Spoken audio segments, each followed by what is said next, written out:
Part 1. This game is going to be awesome, Larry told his coworkers as they were grabbing some morning coffee in the office break room. Damn, I know, said Kenny. I wish it was starting now. I'm feeling good about the Giants. You guys have no chance, Alan piped up. Did you forget the Patriots were undefeated this year? Dude, the Giants played them well in the last game, said Larry. They've definitely got a chance. No shot, Alan smirked and shook his head. Brady is 3-0 in Super Bowls. No shot. I think Eli is a stud, said Claire as she came in. You Boston guys forget we own you. This in New York, and we're going to win it. Please, what do you know about football, Claire? Said Alan, ripping into her. Go back to the secretary's pool and type some more memos. I know plenty and get with the times, we are administrative assistants these days, not secretaries. Claire was clearly getting annoyed. You think only men can understand football? That's ridiculous. Okay then, what's a blitz? Teased Alan. How about an off-tackle play? How about a seam pattern, which I'll give you a hint has nothing to do with the hem on your skirt? Enlighten me with all of your football wisdom. Dude, chill out, Larry rebuked him. Don't be like that. It's okay, Larry. Claire smiled at Alan. I may not know every little term, but I watch football and I understand it pretty well. How about you put your money where your mouth is? Let's have a little wager. Now we're talking, said Alan.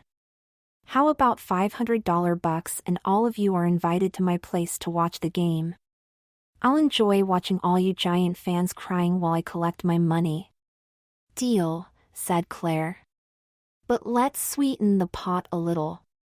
Unless you're not as confident as you are arrogant? Okay, what did you have in mind? Said Alan, shaking his head at her. I'm plenty confident. If you win, I'll do all the cleanup after the game plus be your personal assistant at work Monday, and if I win you'll do nothing but secretarial work on Monday, said Claire. You work just like any of my other girls in the pool. Deal, plus the $500 right, said Alan. Yup, deal, said Claire as they shook on it. I feel bad taking advantage of a dumb blonde, but she asked for it, Alan told his coworkers as he walked back to his office. Alan debated back and forth the rest of the day with his work buddies and then all day on Saturday and Sunday morning over the phone, before the big game. He actually had a nice spread at his house as a large contingent of the office, including his boss and many secretaries came over, as he had a large party with plenty of food and beer. This a great party, Alan, Mr. Carpa, his boss, told him. You're on the fast track, son. I like your confidence, but don't get too cocky, son. Yes, sir, but I know my job inside and out, Alan explained as he patted his boss on the back. I know football.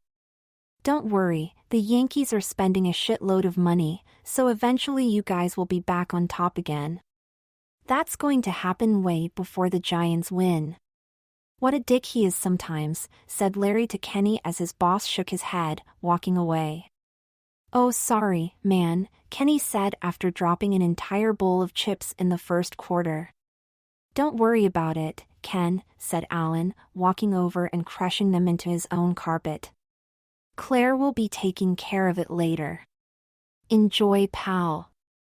Don't be like that, Alan, said his girlfriend, Pam. I'm sorry, Claire. He can be such an asshole when his Patriots are playing.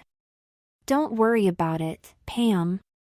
Claire shot Alan a nasty look. I can handle him. Have you ever heard what Yogi said? You know how we New Yorkers have been kicking your ass in Boston for the last 100 years. Yeah, that may have been true for last century, but what happened in 2004? Said Alan nastily. Only the biggest choke ever by those Yankees, and again the Sox won last year, didn't they? You want to quote sports history, honey? Then try starting with games you've been alive for. They all went back to watching the game as the Giants were struggling in the first half. They drank and socialized as halftime came and Alan was getting more and more obnoxious as time went on. Hey Claire, it's halftime, said Alan. Maybe you want to get a jump on things by starting to clean up now before it gets too bad.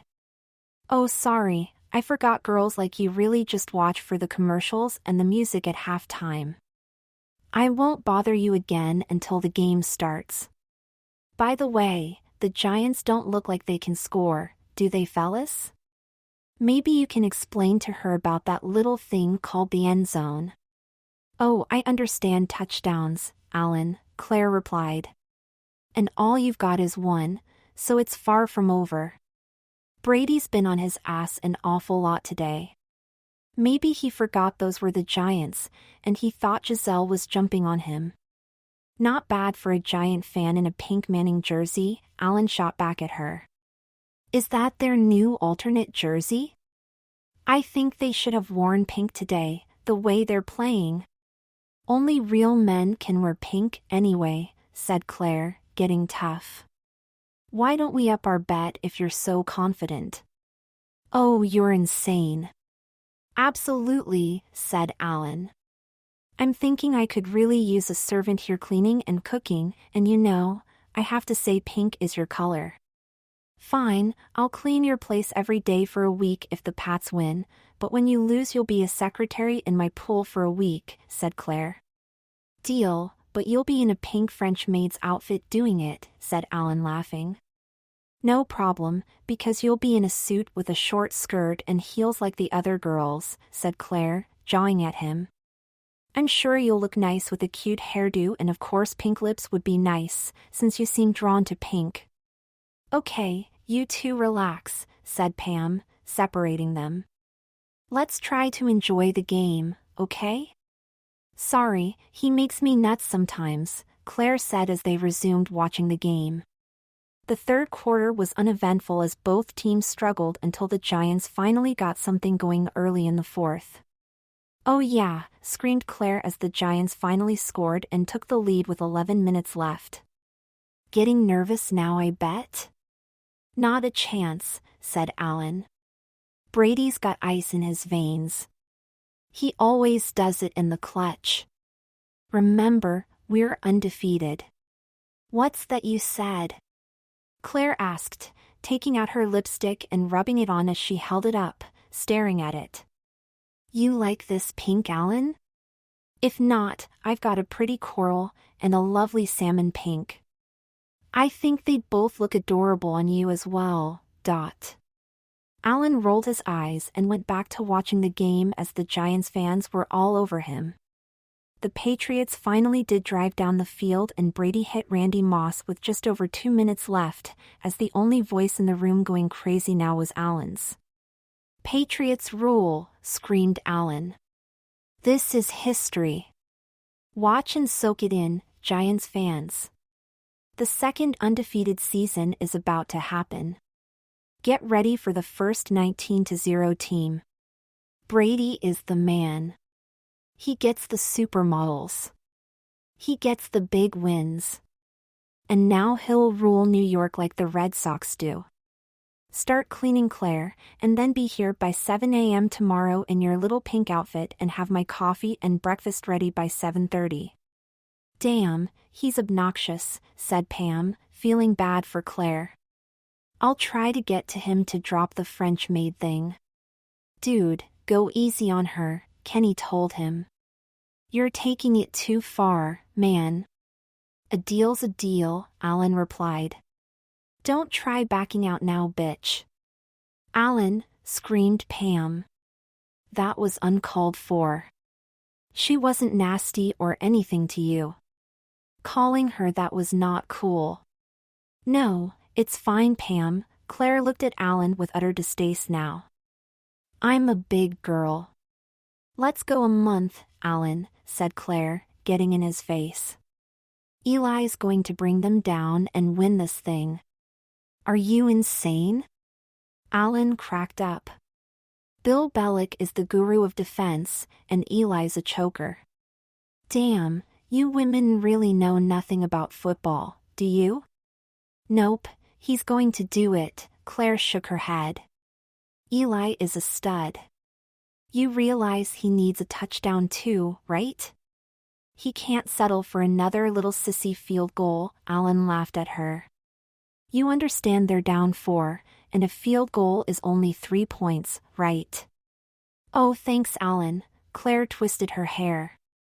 Us blondes do struggle with advanced math. You're welcome, said Alan, as his girlfriend punched his arm. You know what Alan, let's make it $1,000 bucks and I'm yours for a month if I lose, said Claire, putting her hands on her hips. I'll be your little bitch. Isn't that what you called me?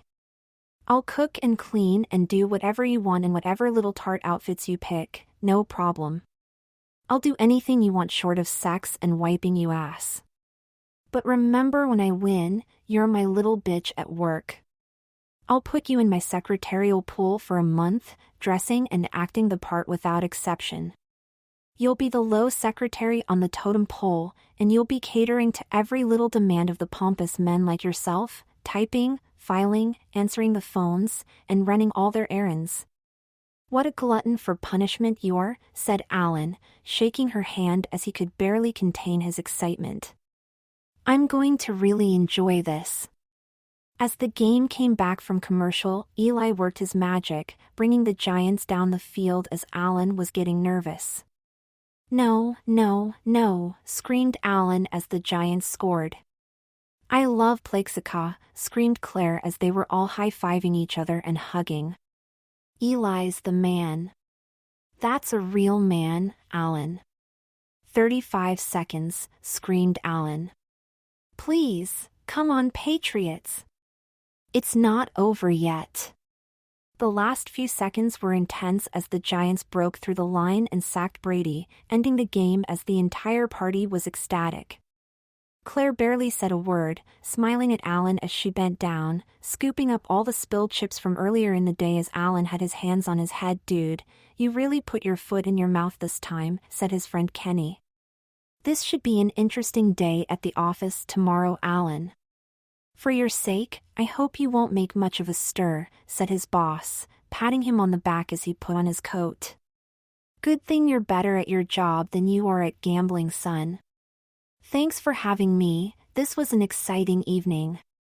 You're so lucky he likes you, man, said Kenny, guzzling down a beer. You're so screwed, but it is going to be so damn funny. Just great, said Alan, now depressed. Wait, there's definitely a positive side. Larry held out a sheet. Holy shit, he had the numbers. He had 7 for the Giants and 4 for the Pats. You just won $5,000. He's going to need it for his wardrobe, said Pam, shaking her head. He never thinks before he talks.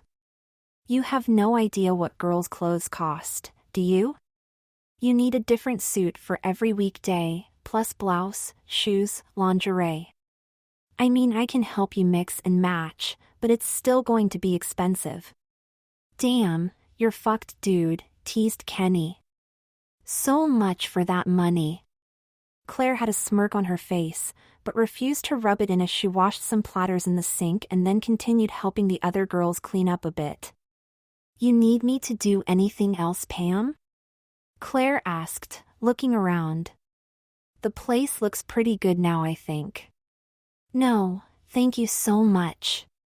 It's not too bad now. Pam turned off the vacuum and smiled as she looked at her boyfriend, still stunned at the outcome. Thanks, girls, for helping clean up. Tomorrow should be interesting. See you in the morning, Alan. Claire hugged people good night and put on her coat. I'll be here bright and early. Come on, said Pam, taking his hand. Let me help relieve some of that stress. Pam took Alan into his bedroom and they had a wonderful night together as he passed out after sex. In the morning, Pam answered the door half awake at 5:30 a.m., hugging Claire as she came in. I'll put some coffee on and wake him up, said Pam. How you going to start? By taking some measurements to figure out his size, and then he can jump in the shower. Claire took out her pad. I have a car picking him up at 6 a.m., and I got them to squeeze him in and give him the first appointment at Olay Spa. Are you kidding me? Pam laughed as she poured their coffee. He's going to freak going there. I'm jealous. Pam walked into Alan's bedroom and woke him as he soon wandered into the kitchen, seeing Claire sitting there having coffee. She wasted no time as she saw him walking over to him with her pad and pulled out a cloth tape. Arms up, please. Claire measured him all over and jotted down his measurements on her pad. Okay, go take a shower, and don't do anything special. When you come out, throw on some old clothes and we'll be off to get you ready. Where are we going? Said Alan, rubbing his eyes. I never get up this early. You will be starting today. You know that. Claire patted her watch. My girls start an hour before you lazy fellas even wander in, and I'm sure you realize it takes Pam a lot longer to get ready than what you do in the morning.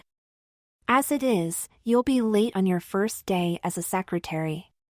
Don't worry, you'll be making up those hours by coming in early and staying late. Great, said Alan sarcastically as he wandered into the shower. Hurry up, said Pam after he was 15 minutes in the shower, knocking on the door before coming in and switching off the water. Your car is here. Let's go. She left, said Alan as he dried off.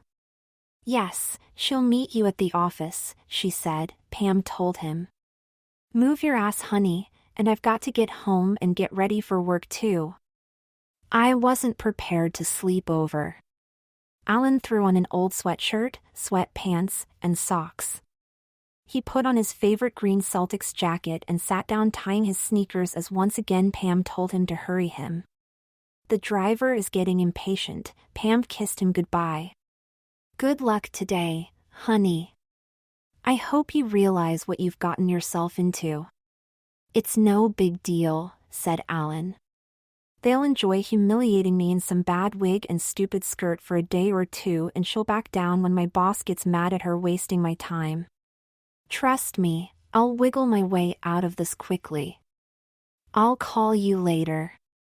Pam shook her head as she kissed her boyfriend goodbye as he walked out the door and got in his car service. He sat in the back quietly and they pulled up at the brightly lit spa about 10 minutes later.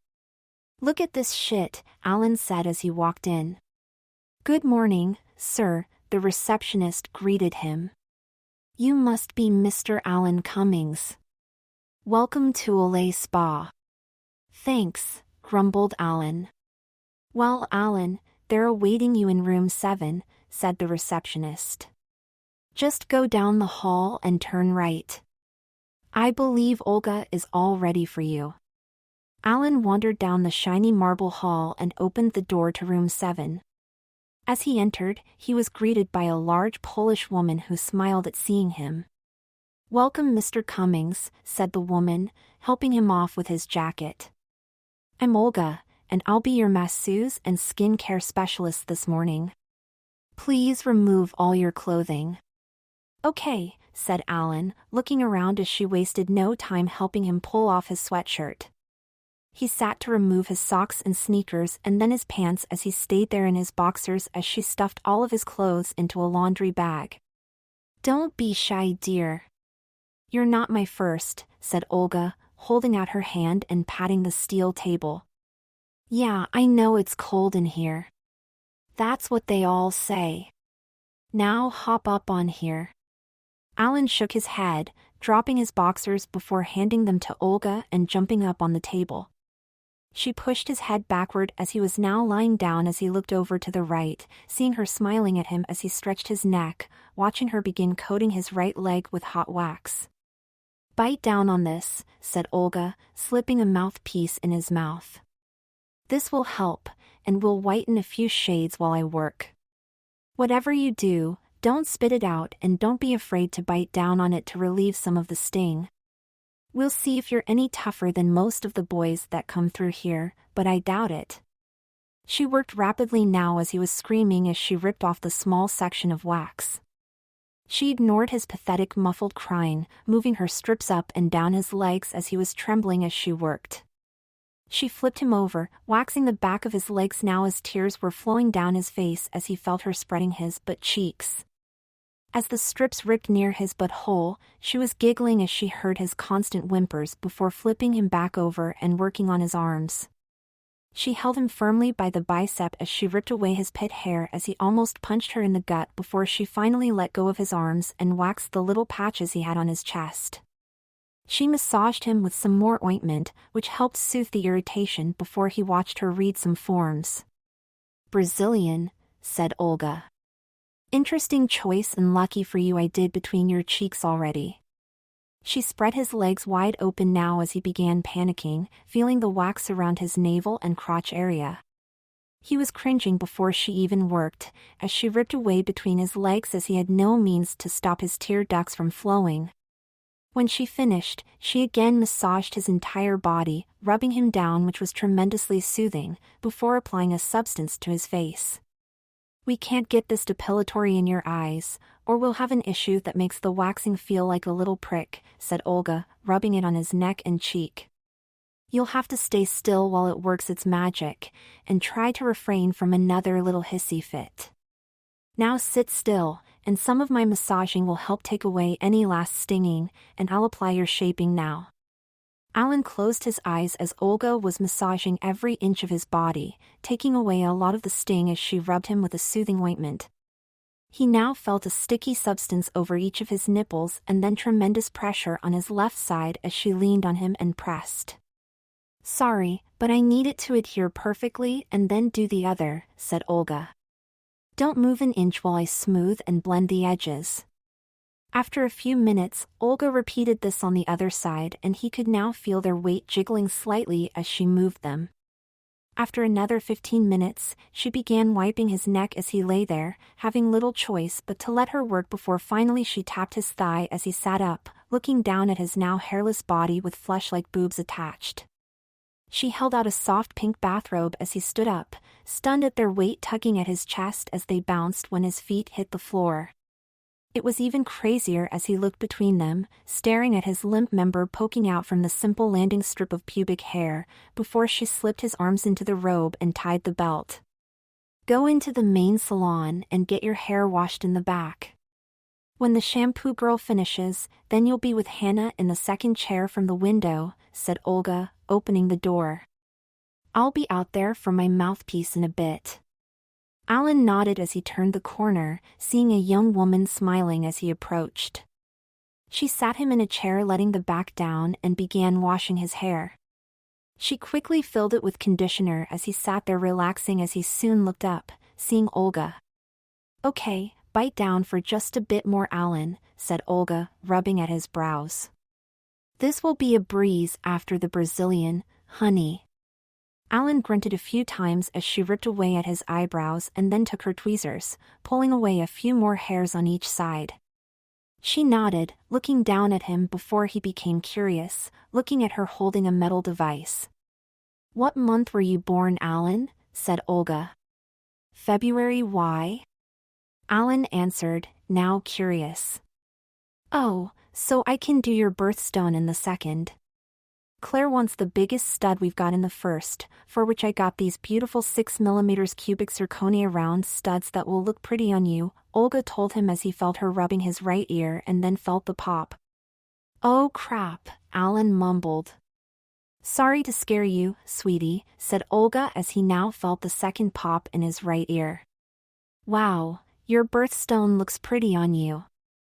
I just did a 3mm crystal amethyst. Be still, and let me do your left ear now, and then you can spit out the mouthpiece in a second." Alan was sick to his stomach as he felt the two pops in his left ear, and then Olga held out a towel as he spit out the mouthpiece. The shampoo girl rinsed out the conditioner before she wrapped his head and tapped his thigh, pointing towards a chair near the front of the salon as he headed that way, seeing a pretty young redhead waving him over. Hi, Alan, said the woman, looking at her watch and holding out a cape. I'm Hannah, and I'll be doing your makeup and then blowing out your hair, honey. Hi, said Alan, sitting down as she changed his cape to a fresh one and tapped her chair. He sat down as she quickly went to work coating his face and blending his foundation. She curled his lashes and then took a pencil to his lids before coating his lashes with a few layers of mascara. She took her eyeshadow palette in her left hand, blending a few colors across his eyelids, and she then dipped her big brush into some blush, sliding it across his cheeks. I hear you like pinks, said Hannah, outlining his lips with a pencil before opening a tube and taking a little lip brush. I'll use this as your highlight today, honey, and then tomorrow once you come in to get your hair done with Natalie, I'll give you a regular scheme for you to use and begin your lessons. Aren't you doing that now? Said Alan as Hannah removed the towel from his head and began drying his damp hair with a fresh towel. No, silly. I'm just a makeup artist, but I'm going to blow your hair out and do a little something with what you've got, said Hannah. It's Monday and hairdressers are all off on Mondays. I'm here doing facials like I do every Monday, and Claire asked for a favor, so I'm taking care of it, but I don't do cuts, just styling. Don't worry, I'll do something cute with what you've got, and tomorrow Natalie will help you with whatever will be your best look. Hannah sprayed his head with a root lifter as she worked the product through with her fingers. She switched on her hair dryers, quickly removing the dampness from his moppy short hair as she circled him, brushing through it. As she switched it off, she stood in front of him picking through it, deciding what to do before creating some sections and inserting some clips. I'm guessing you just normally comb it straight back, or do a conservative side part, said Hannah as she worked. Yeah, I usually slick it straight back kind of flat against my head with some gel, and just head to work, said Alan. I've never owned a blow dryer in my life, and I'm kind of due to hit the barber shop anyway. Yeah, I can tell, said Hannah, giggling as she was combing it between her fingers. But I don't think that will be happening for a while, from what I understand. Thanks for reminding me, said Alan, as she clamped the first section with a rounded edge thin flat iron. Disgusted, he sat there patiently as she brushed and inserted her iron into his hair as she slid it through and twisted it upward. After about 15 minutes, she worked with her fingers, picking at it and spraying over and over as she circled his head. Oh, that's pretty decent, I think, said Hannah. Good enough for now, as we've got to get you out of here in 15 minutes. Olga, he's all yours. I think you turned out prettier than I thought, said Olga, coming over and twisting his shoulders as he was trying to see. No peeking yet until you're dressed. Come on, I have your clothes in the back. Don't worry. No more pain. Olga dragged Alan across the room and into the back area where she had waxed him. She wasted no time pulling off his bathrobe and then knelt down, holding out a thin white panty as he stepped into it. Sorry, dear, but this part is a must. Olga forcefully pushed his testicles inside him and pulled back his limp penis. A little dignity, please, Alan whined. Easy. Sorry, at this point, what does it matter, honey, said Olga, snapping the tight waistband and pulling the thin rear strap between his cheeks. That's really uncomfortable, whined Alan. It's like a super wedgie. You'll get used to gaffs, sweetie. Olga held open his matching white lacy bra as she buckled it over his breasts and adjusted the arm straps. She now opened a pair of suntan stockings, rolling them with her fingers before holding them out as he stepped into them. She guided them up his legs before stretching them between his legs and smoothed the control top as she straightened it, tugging it up firmly. From a hanger, she unbuttoned a white long-sleeved blouse, slipping it over his shoulders and rebuttoning it and straightening the slightly tapered sleeves.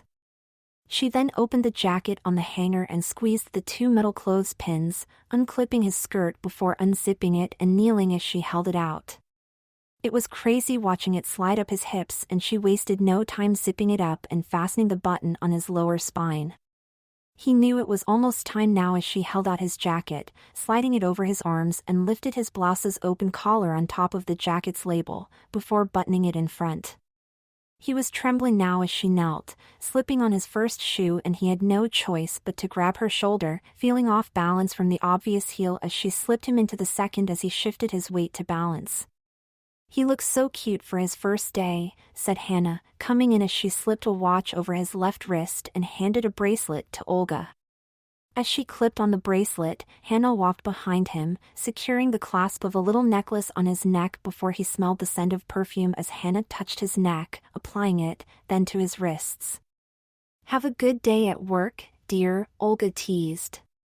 "Let's go. Your taxi is here and I'll go get your coat from the closet in front.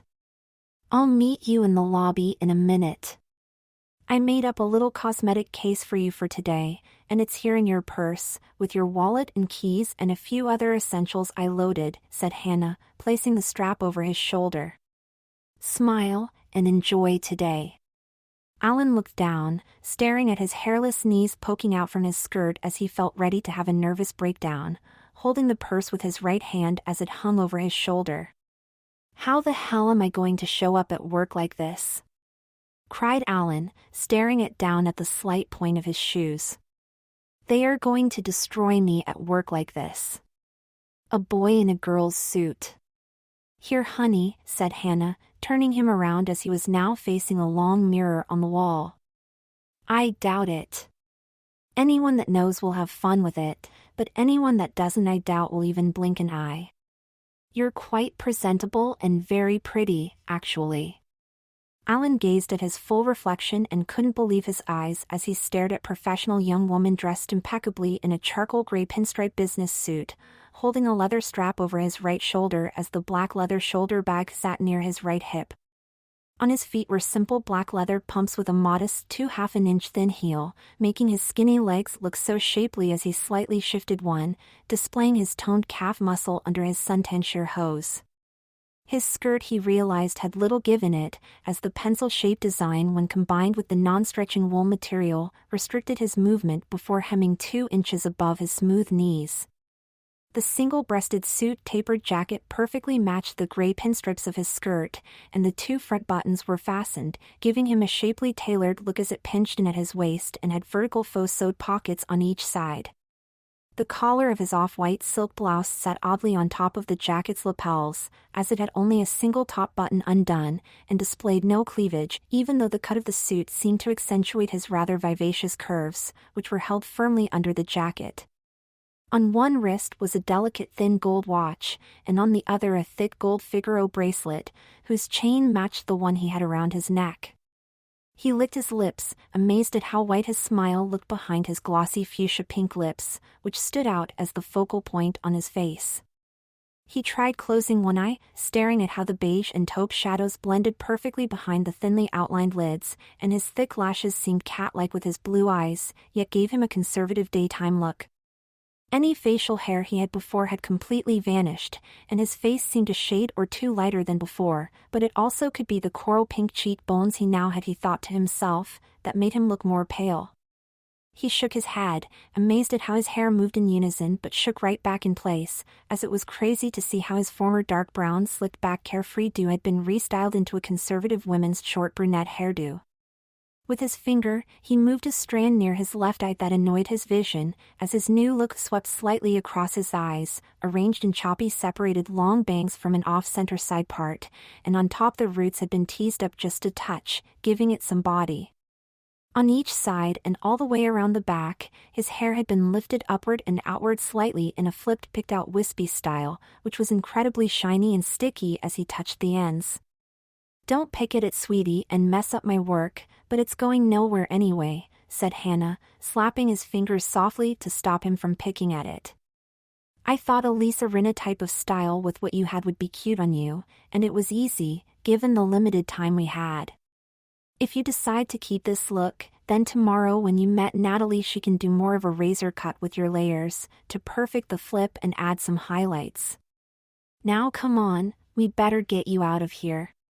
It was like he had to learn to walk all over again, as he had no choice but to take short, distinct steps in the restrictive pencil skirt, and for the first time in his little heels. It took twice as long as normal, but finally he made it to the lobby as Olga was waiting as she took his pocketbook and held open his coat. He slipped his arms into the long red wool double-breasted coat as she straightened it on his shoulders, before buttoning it and tying the belt. "Come again soon, honey," said Olga, shoving some large round sunglasses on his face before opening the door as he was ushered outside. "It really was a pleasure, dear." It was a whole new experience feeling the cold breeze blow under his long coat and up his skirt, which instantly hurried him along into the cab as before he could even blink an eye, he knew he was on his way to work. He sat there without saying a word as he rummaged through his bag, seeing what was in there as he killed time. He opened the little compact mirror, checking out his reflection again as he felt the double piercing in each ear. "Okay, Miss Cummings," said the driver, pulling to the curb and then getting out to open the door. $15, please." Alan gave a nod and a slight smile to the driver, handing him a 20 as he got out. He walked across the cold cement New York City courtyard, entering the large glass foyer of his office building as he saw the security desk and searched through his purse for his access card. He placed it on the card reader of metallic access barrier and attempted to proceed through like any other day, until he heard an unexpected sound.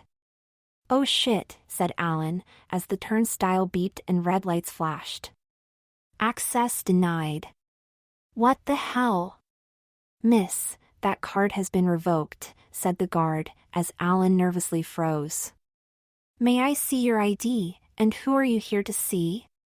"Sorry, Jake, she's here for us," said a voice from behind him as he turned around. "I'll sign her in for now, and she'll be getting a new card later." "This is Miss Cummings, she's on the list." "Thanks, Cassandra," said Alan softly, as she signed him in. "No worries." "You look incredible," said Cassandra, opening the elevator. "See you in a bit, I'm going on a coffee run." "Go right into Claire. She's waiting for you." Alan took a few deep breaths as the elevator door closed. He pressed the button, taking the short ride up 20 floors as people entered and exited as he seemed to blend in, until finally the doors opened and he walked into his reception area. "May I help you?" said the receptionist. "Vicky, it's me," said Alan, as she covered her mouth, stunned at hearing his voice. "Nice to see you held up your end of the bet, Alan," said Vicky, smiling. "We've been taking bets on just that, around here." "Well, now you know I lived up to my end," said Alan, holding up his hands as he walked in. He walked down the corridor and past a series of cubicles as he turned towards the pool of secretaries. He could see Claire on the phone in her glass office, as he walked towards her, dying inside. He could see her grinning from ear to ear as she quickly got off her phone as he entered. "That coat fits you beautifully, Alan," said Claire, picking up the phone again. "Shirley, please bring Sally and Christy in here with you. Our trainee has finally arrived." The girls quickly rushed in, looking him up and down as he was incredibly uncomfortable as they each hugged him. "Take it off, and stay a while, Alan," teased Shirley, as he undid the coat's belt. "Yes, I'm dying to see how your outfit looks on you," said Claire. "You had no idea what special favors I had to cash in to get you something like this to wear early in the morning." Luckily, Christy's friend is a manager at Dress Barn and she came in early for me. If that wasn't bad enough, I got Olga to push back 2 customers for you. She's wonderful, isn't she? Yeah, she's a barrel of laughs, Alan said sarcastically, taking off his coat. Oh, it fits him well, said Sally, walking around him. He doesn't have much of a butt, but I see you made sure he had some boobs, Claire. You know that really wasn't my idea, said Claire, laughing as she spun her finger in a circular motion. Spin for me, Alan. All Olga had were size DS, but I think it works on him.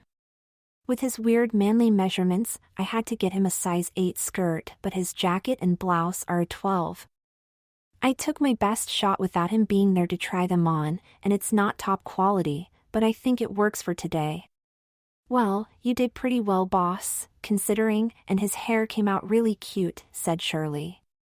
I thought they had no hairdressers today. They don't, like most salons on Mondays, but I was able to get the makeup artist to blow it out and just style it a bit, said Claire, patting his hair with her palms and inspecting him. I told her to do what she could or give him a good wig. She's good. His makeup is perfect, and I like the twisty flip on him, said Sally. She made a nice choice. Well, it's cute, but we'll see what Natalie thinks, as he has an appointment with her tomorrow after work and obviously we've got a ton of shopping to do, said Claire. We've got important clients here later in the week, so we'll all have to be at the top of our games, ladies, and certainly represent a professional image. Plus, he's with us for a month, so I want him looking his absolute best. That $5,000 you won will be gone before you can even blink, Alan, and Pam will be meeting us after work to help. Now, Christy, please get him set up at his desk and prepared to begin working. What I don't need is a weak link bringing down our production, and I'll be over to see you in just a bit, Alan. Right away, Claire, said Christy, taking him across the room and into their area. She sat him in an open, low cubicle and began handing him stacks of memos, explaining what he had to do.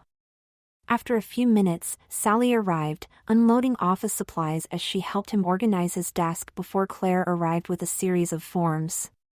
Sign where I have the arrows, please, said Claire, pointing and turning pages.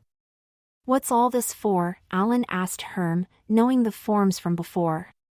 This will allow me to get you systems access, and also access to log into the phone system, Claire replied, as he began signing. I've punched you in as a new hire 5 minutes ago with my management override, but moving forward, you'll punch in and out with the thumb reader like the other girls. Now finish up so I can get all your paperwork authorized, and you can become at least slightly productive today. What about my old systems access, and my security ID? Whined Alan. I didn't work today. What happened? Well, Mr. Kappa of course knows everything from last night. I must say, he's been quite understanding and amused actually, said Claire. He told me how he wanted everything handled since you won't be doing your regular job for a month.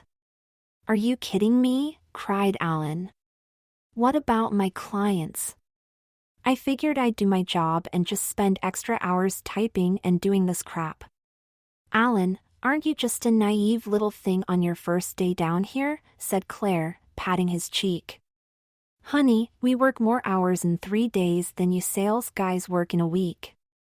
That just would not be possible. Who do you think does all the real work, while you boys are having a few beers or playing golf? Mr. Kappa reassigned your accounts temporarily, and as of today, Alan Cummings is on a month-long leave of absence. Claire, no, said Alan, stunned. You're messing with me, right? Trust me, I'm not, said Claire, standing up. Did your security badge work this morning? No, Alan stared at her. Exactly, said Claire, patting his thigh as she walked away. Now let me go get you access, and get back to training him, Christy. Sorry, from this point moving forward, we'll be using her instead of him, and let's get used to that, ladies, before we slip up in front of a client. Christy now returned to all the documentation, showing Alan his first chores. He was stunned with all the items he needed to type, file, and coordinate and struggled to believe all the things he had to do. After about 2 hours, his head was spinning as he felt relieved as they were interrupted by a man from facilities. Hey, Chuck, said Christy, looking up from her teaching of Alan. Good morning, ladies, said Chuck. Sorry to disturb you, but is this cube where the new girl will be sitting? Is this her? Yes, why, said Christy. Well, here's your headset, miss, for the phone on your desk, and here are your log-on IDs and temporary passwords. If you'll sign here please, said Chuck as Alan scribbled on his sheet. I printed your nameplate for your cube, and if you'll come to my office after lunch, I'll need to scan your thumb in order to set you up so you can punch in and out. How about 3 p.m.? Sure, I guess, said Alan in his softest voice. Good, see you then, and oh, I almost forgot, I printed you 25 temporary business cards as Claire requested, said Chuck, placing them on his desk as Chuck removed the back of the tape and secured it on the outside of his cube while he talked. I'll have the rest in 2 days, but if you need more printed before then, I can do it in my office, so stop by anytime, Miss Cummings. See you at 3. Thank you, said Alan, before his eyes almost popped out of his head reading his new cards. She didn't. Didn't what? Said Christy. Change my name, screeched Alan, getting up quickly and popping outside his cube as he looked at his nameplate. Shit. My last name is right, but she changed Alan to Alicia. She's got to be kidding me. Did you think we were going to have a girl named Alan here? Obviously, that would not work, said Christy, giggling. I think Alicia is a really pretty name, and it fits you beautifully. Well, I suggest you log on and get started, because you're already way behind schedule, getting in 2 hours late on your first day. One thing you better learn, Alicia, is not to get on the wrong side of Claire at work, because once you do there's no way back. I know she had you getting ready today, and it was unavoidable, but moving forward with her I suggest you be here early. You're not in sales anymore, you're a secretary now and she's a tough boss, so I suggest you get used to it and adapt. And adapt quickly. Part 2. Alan spent the rest of the day following instructions and typing memos. At 3 o'clock, he walked down to security and waited there while Chuck was on the phone. He could see all the facilities workers checking him out before finally Chuck called him over. Miss Cummings, place your thumb here and hold it until you hear the beep, please. Chuck positioned Alan's hand the way he wanted it. Sure, said Alan. When it beeped, he removed his hand and then Chuck handed him a white plastic card. This is your temporary card and you'll need to scan it, then your thumb, when you enter, said Chuck. Each time you enter or exit, you'll be punched in and out automatically. I suggest you be prompt, because your boss is a real stickler on this shit.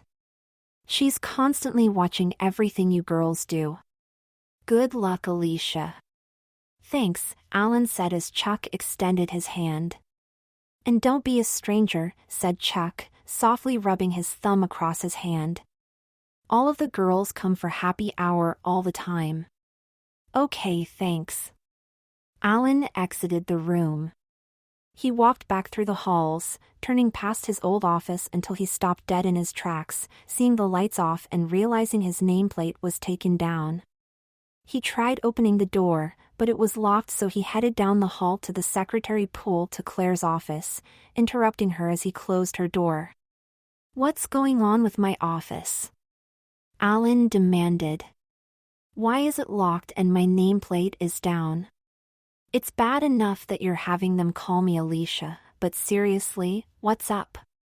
This is only temporary, and I never lock my door. Alan is on leave. You know that, said Claire. You'll need to take that up with Mr. Kappa, as I have nothing to do with it. Now Alicia needs to get her ass back to work, and honestly, I don't really give a shit about anything but what Alicia produces. Now stop wasting my time and get to work, because as it is, you're way behind, and because of your arrogance, I'll need to spend some of my own spare time making sure that Alicia is presentable and productive. Now close the door behind you and try to make what little time is left in your day productive. Alan shook his head as he turned and walked out of the office. At 5 o'clock, some of the girls started packing up as Alan's phone rang. Hey Alicia, your car is here to take you for your nail appointment, said the receptionist. Thanks, Vicky. Alan logged out of the computer and put on his coat. Don't forget to punch out, Alicia, said Christy as he nodded and punched out. He took his purse and headed downstairs, getting into his awaiting car. After a 15-minute ride across town, the driver pulled up at a very popular nail salon. He got out, paid the driver and felt relieved, seeing Pam waiting for him in the lobby. "OMG, this is crazy," said Pam, stunned at seeing him. "Take off that coat, and let me see you." She spun him around and touched his hair, amazed at how her boyfriend looked. "It's so good to see you," said Alan, leaning in as she turned away from his kiss. "That would be too weird in public, honey," whispered Pam as she hugged him like girlfriends do. "Save it for home." "Yeah, I guess," Alan whispered back to her. "It's my first time as a lesbian, so be patient with me." "Your name, miss?" asked the receptionist. "Yes, I have a 5:30 appointment," said Alan. "Cummings." "Yes, Miss Cummings, they're ready for you, dear," said the woman. "You can use the little restroom to my right to remove your hose, and then I'll show you where to go." "Oh, here, I brought you the flip-flops Claire asked me to pick up for you." Pam handed him a bag. "Put your dress shoes and hose in here, and I'll take them for you." Alan walked into the bathroom and pulled off his hose, placing them in a bag and switched from his pumps to his flip-flops. When he came out, he walked back to the receptionist as she checked her watch and looked towards the back. "Okay, Alicia," said the receptionist. "Head right down to Miss Kim, and she'll do your nails." "We'll do your acrylics first, and then your toes, hon." "Alicia, how pretty is that?" said Pam, batting her eyes and teasing him and taking the bag as Alan walked over to the nail station. "That Claire doesn't miss a trick." He sat there nodding at the woman who spoke no English, half zoning out as she worked on prepping his nails and pushing back his cuticles. It was stranger than ever as he watched her glue on extremely long, claw-like extensions over his real nails before he watched his hands begin to take shape with long square tips as she clipped and shaped them. She continued to work, coating them over and over, and it really wasn't long before his first hand was under the dryer. He looked over, spotting Pam as she winked at him from another nail station across the room while the nail tech worked on his other hand. He couldn't believe the difference, seeing the shine from his square pink French tips as the first hand came out of the dryer, and immediately the second hand went in. When the second hand left the dryer, he got up as they motioned for him across the room. It was actually quite relaxing as he found himself in a chair with a woman working on his toes, a few chairs down from Pam who was having them done as well, smiling as she looked over at him. "Meet you in the lobby." Pam dialed her phone. "I think we're meeting Claire at the main mall entrance near Nordstorm." Pam walked away talking on her cell as Alan sat there having his toes done. Finally she was finished with him as she slipped on his flip-flops. He walked out to the lobby as Pam stood up and they headed outside, hailing a cab. "So, looked like you were enjoying your first little mani/petty," Pam teased him, taking his hands and inspecting his fingers as they sat in the back seat. "Very pretty on you. You've got better hands than I thought." "You're a comedian now," said Alan, pulling his hand away. "Oh, stop. I just meant I like the pink French look, and you've got better hands than some construction worker," said Pam, taking his other hand now. "I see they did the acrylics, which I'm sure Claire chose because of the job. I'm more partial to gel these days, but the acrylics are a lot stronger. She must expect you'll be doing a lot of typing." "Seems that way," said Alan, staring at his own hands now. "I'm really not sure what to expect." "Well, I guess we'll find out more in a minute," Pam said as the cab pulled up. They paid the driver and went inside, seeing Claire awaiting them as she sipped some coffee. "Hey Pam," said Claire, hugging her. "Thanks for coming to help shop." "My pleasure," said Pam. "This should be fun." "For us, yes," Claire said. "For my employee, who knows?" Oh yeah, this is a bundle of laughs, said Alan. I suggest you get used to it, Alicia. The only thing you own is the suit on your back, so you'll be doing plenty of shopping this week, said Claire. Come on, let's start with some lingerie. They walked through the mall and turned into maiden form as Alan immediately turned red with embarrassment as Claire knew the salesgirl. Come on, Alicia, I've been expecting you. I'm Sabrina, and don't be nervous, I'll take good care of you, dear, said the girl, taking some measurements as Claire and Pam browsed. I'll give the girls some choices, and then we'll try on some cute things. Don't worry, we've got wonderful expertise here to help you. When she finished, she helped the girls pick some things, and before he knew it, Pam's arms were stacked with a number of items as they went into the back room. Pam helped him off with his suit and he stood there in his underwear awkwardly until Sabrina entered with a young, thin black man. Joshua, I've got his sizes and the girls picked some cute things, said Sabrina, with her arms also filled. Very cute, but as I'm sure you can guess, not all this will work, ladies. Joshua pointed to his panties. But of course that is easily fixed. May I? Please, we're here for your expertise, Joshua, Claire said as Joshua kneeled in front of Alan. In front of everyone? Asked Alan, going beet red now.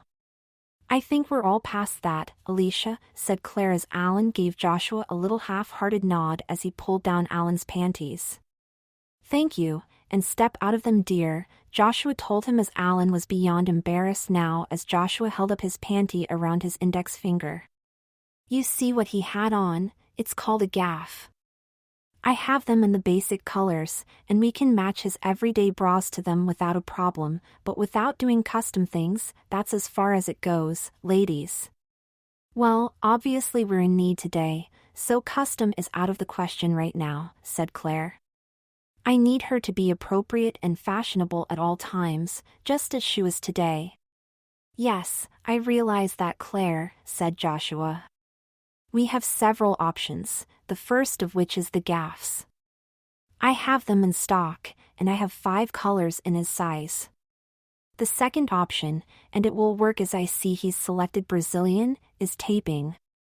With the right taping, he can wear almost anything we have, and if Alicia will be in anything that would show panty lines, that's the way she'll need to go.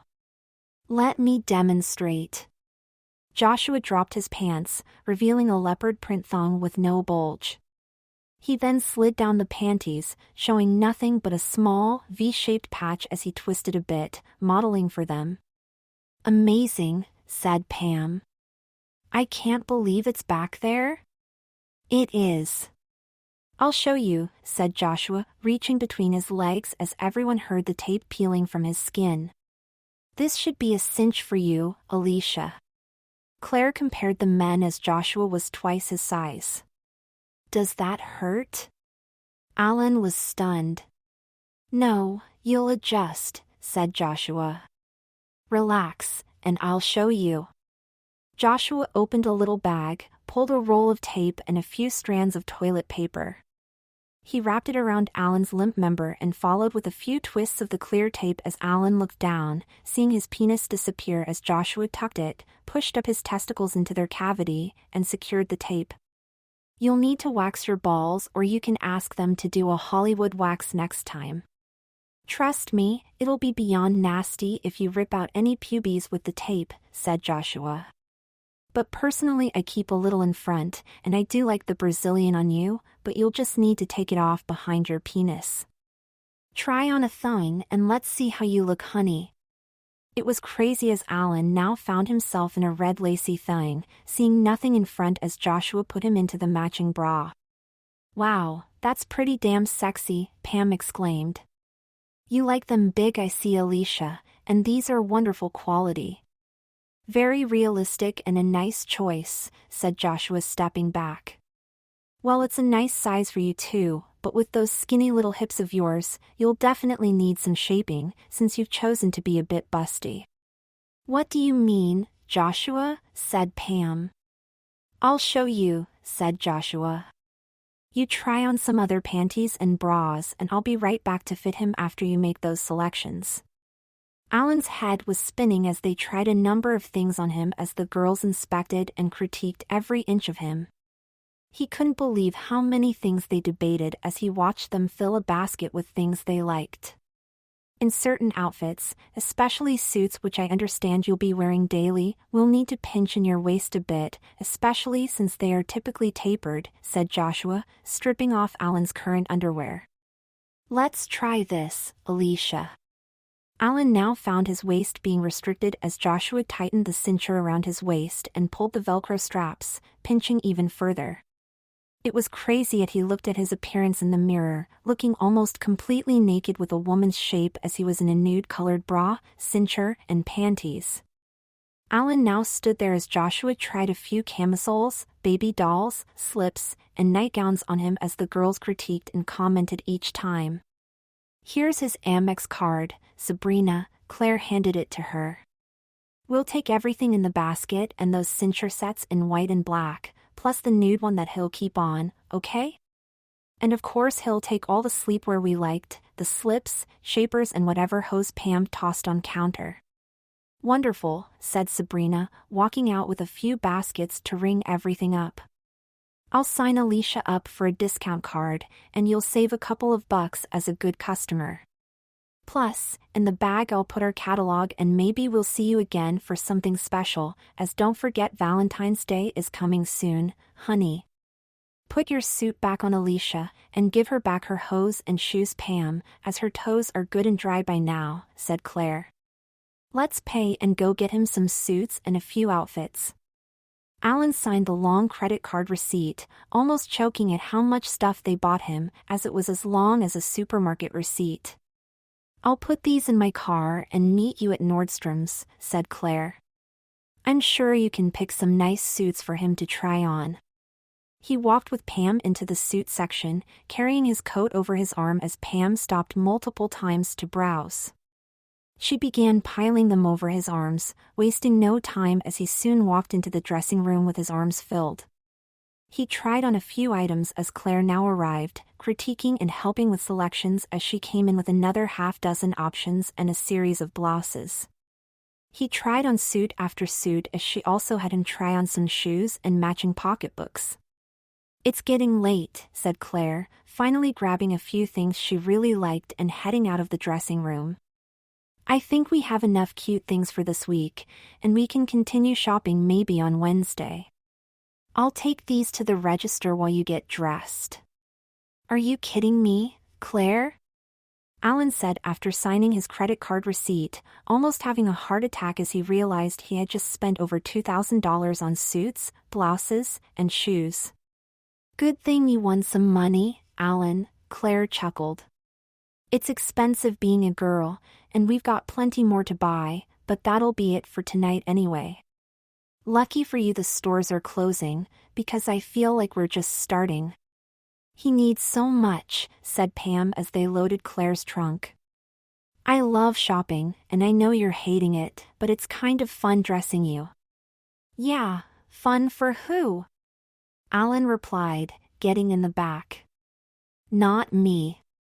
Well, get used to it, Alan, because despite your whining, Alicia is here to stay for the next month, Claire said as they drove off. The good news is Alicia has got some good taste though, doesn't she? She does, so is the plan to shop again tomorrow, Claire, said Pam. I could do it every day. Me too, but no, Claire laughed. Tomorrow night he has a hair appointment and a makeup lesson. You're still good to dress him in the morning and do his face, right? Yup, I'll get to his place early and get him together, said Pam. You want him in by 8, right? Yes, please, he's still learning and he's going to be catching up all week, replied Claire, pulling up at Alan's apartment building. I'll help you bring everything up, and then we'll chat tomorrow about shopping later in the week. I mean, he has no casual clothes or accessories, but he won't need them tomorrow. They got out of the car and got in the elevator going to Alan's apartment. They went inside and carried everything into his bedroom as Pam moved things around in his closet, making space as Claire emptied a few drawers, folding and putting away his new lingerie before jamming his old stuff in some other drawers. "Here, hon," said Pam, helping him off with his suit and tossing a nightgown on the bed. "You can wear this tonight." "No thanks," said Alan. "I'm not at work, so I'm not doing that shit at home." "What the hell, Pam? Why did you make me buy this?" "I just thought it would be more normal now, and help you adapt," said Pam, getting annoyed. "I don't think you can jump back and forth, honey, and trust me, this won't be easy for me to adjust to being with a girl for the next month. Now you look very pretty with your hair and makeup done, besides your manicure is wonderful. Let's make the best of the situation, and I think it will be easier on both of us." "What did you have in mind? Sleeping in your ratty sweats?" Yeah." Alan was annoyed. "I'm just a girl at work, Pam. Not here, so don't get crazy. Tell her, Claire, that wasn't part of the deal." "Well, that is true, Pam, and I really don't care what he does when he's not at work," said Claire. "Although I think Pam is right, all I care about is the office. But that does include any after-hours business functions, and I really don't think you want to be seen out in public as a man with a French manicure and pretty hair, but that's completely up to you, Alan." "Makes sense, and yes, I agree, when shopping or whatever I obviously can't be seen like half done," said Alan. "But at home I need a break from this shit." "You know what, forget it," Pam said, turning around. "Claire, can you drop me home? I'll see you in the morning and hopefully you won't be so damn moody then." "You're not staying over?" said Alan, however she soon stormed out. "See you in the office, Alicia, and don't be late please," Claire told him as she left. Alan then stripped off all his clothes, jumping into his t-shirt and sweats as he watched a basketball game on TV eating some cold pizza. Mentally wiped, he fell asleep on the couch, stunned as Pam woke him up in the morning. "Rise and shine, Alicia," said Pam. "Get in the shower, and I'll get your clothes ready." Alan showered and brushed his teeth and came out to find everything laid out on his bed. He stepped into the taupe-colored gaff, feeling beyond strange as he pushed up his balls and tucked himself for the first time. He struggled fastening the matching bra, reaching behind his back as Pam came into the bedroom now and helped him, before placing the cincher around his waist and tightening it. She barely said a word as she sprayed his head with styling product and worked it through with her fingers before he tried breaking the ice. "So this is kind of weird, don't you think?" said Alan as she ignored him, switching on the hairdryer. She worked her fingers through his damp hair and then brushed through it as she worked, before switching off the dryer. "Are you not speaking to me?" said Alan as she slipped a headband on his face and began spreading foundation. "No, I'm just concentrating if you don't mind," said Pam as she clicked on the TV and turned up the volume on the morning news. "I'm not used to being a makeup artist to 6:30, okay?"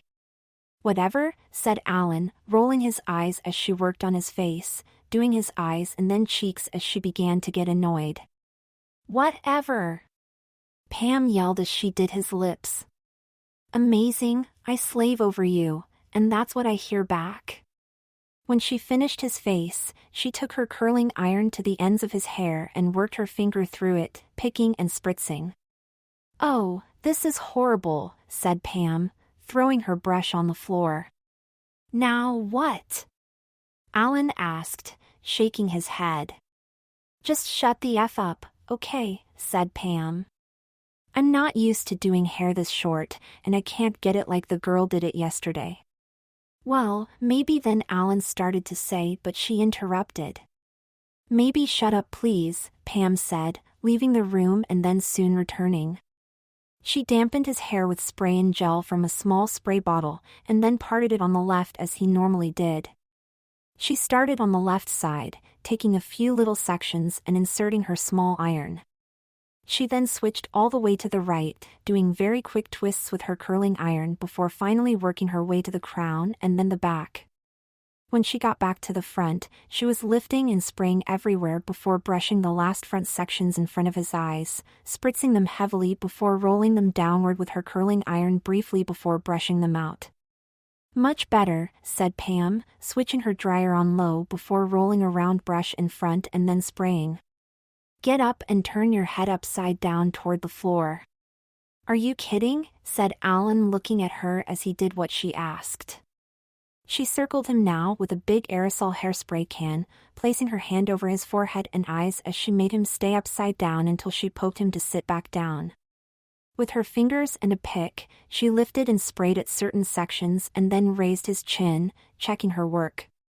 She again touched his lashes with some mascara and then handed him a pocketbook that she loaded with some cosmetics. Then she stepped back, finally looking satisfied. "So, your suit and blouse are hanging on the doorknob, and you can see that your shoes are on the floor right next to them. You'll need to get used to doing things with nails, so try to use your fingertips and not the nails as you close buttons and grab things." Pam twisted his head. "I left your stockings on the bed, and we haven't gotten you another coat yet, so wear the same one as yesterday. It's inside hanging near the front door on the rack. Get dressed and be out of here in 20 minutes. Have a good day at work, Alicia." "Pam, come on," whined Alan as she turned her back and he grabbed her arm. "Don't be like that. I'm the one going through all this.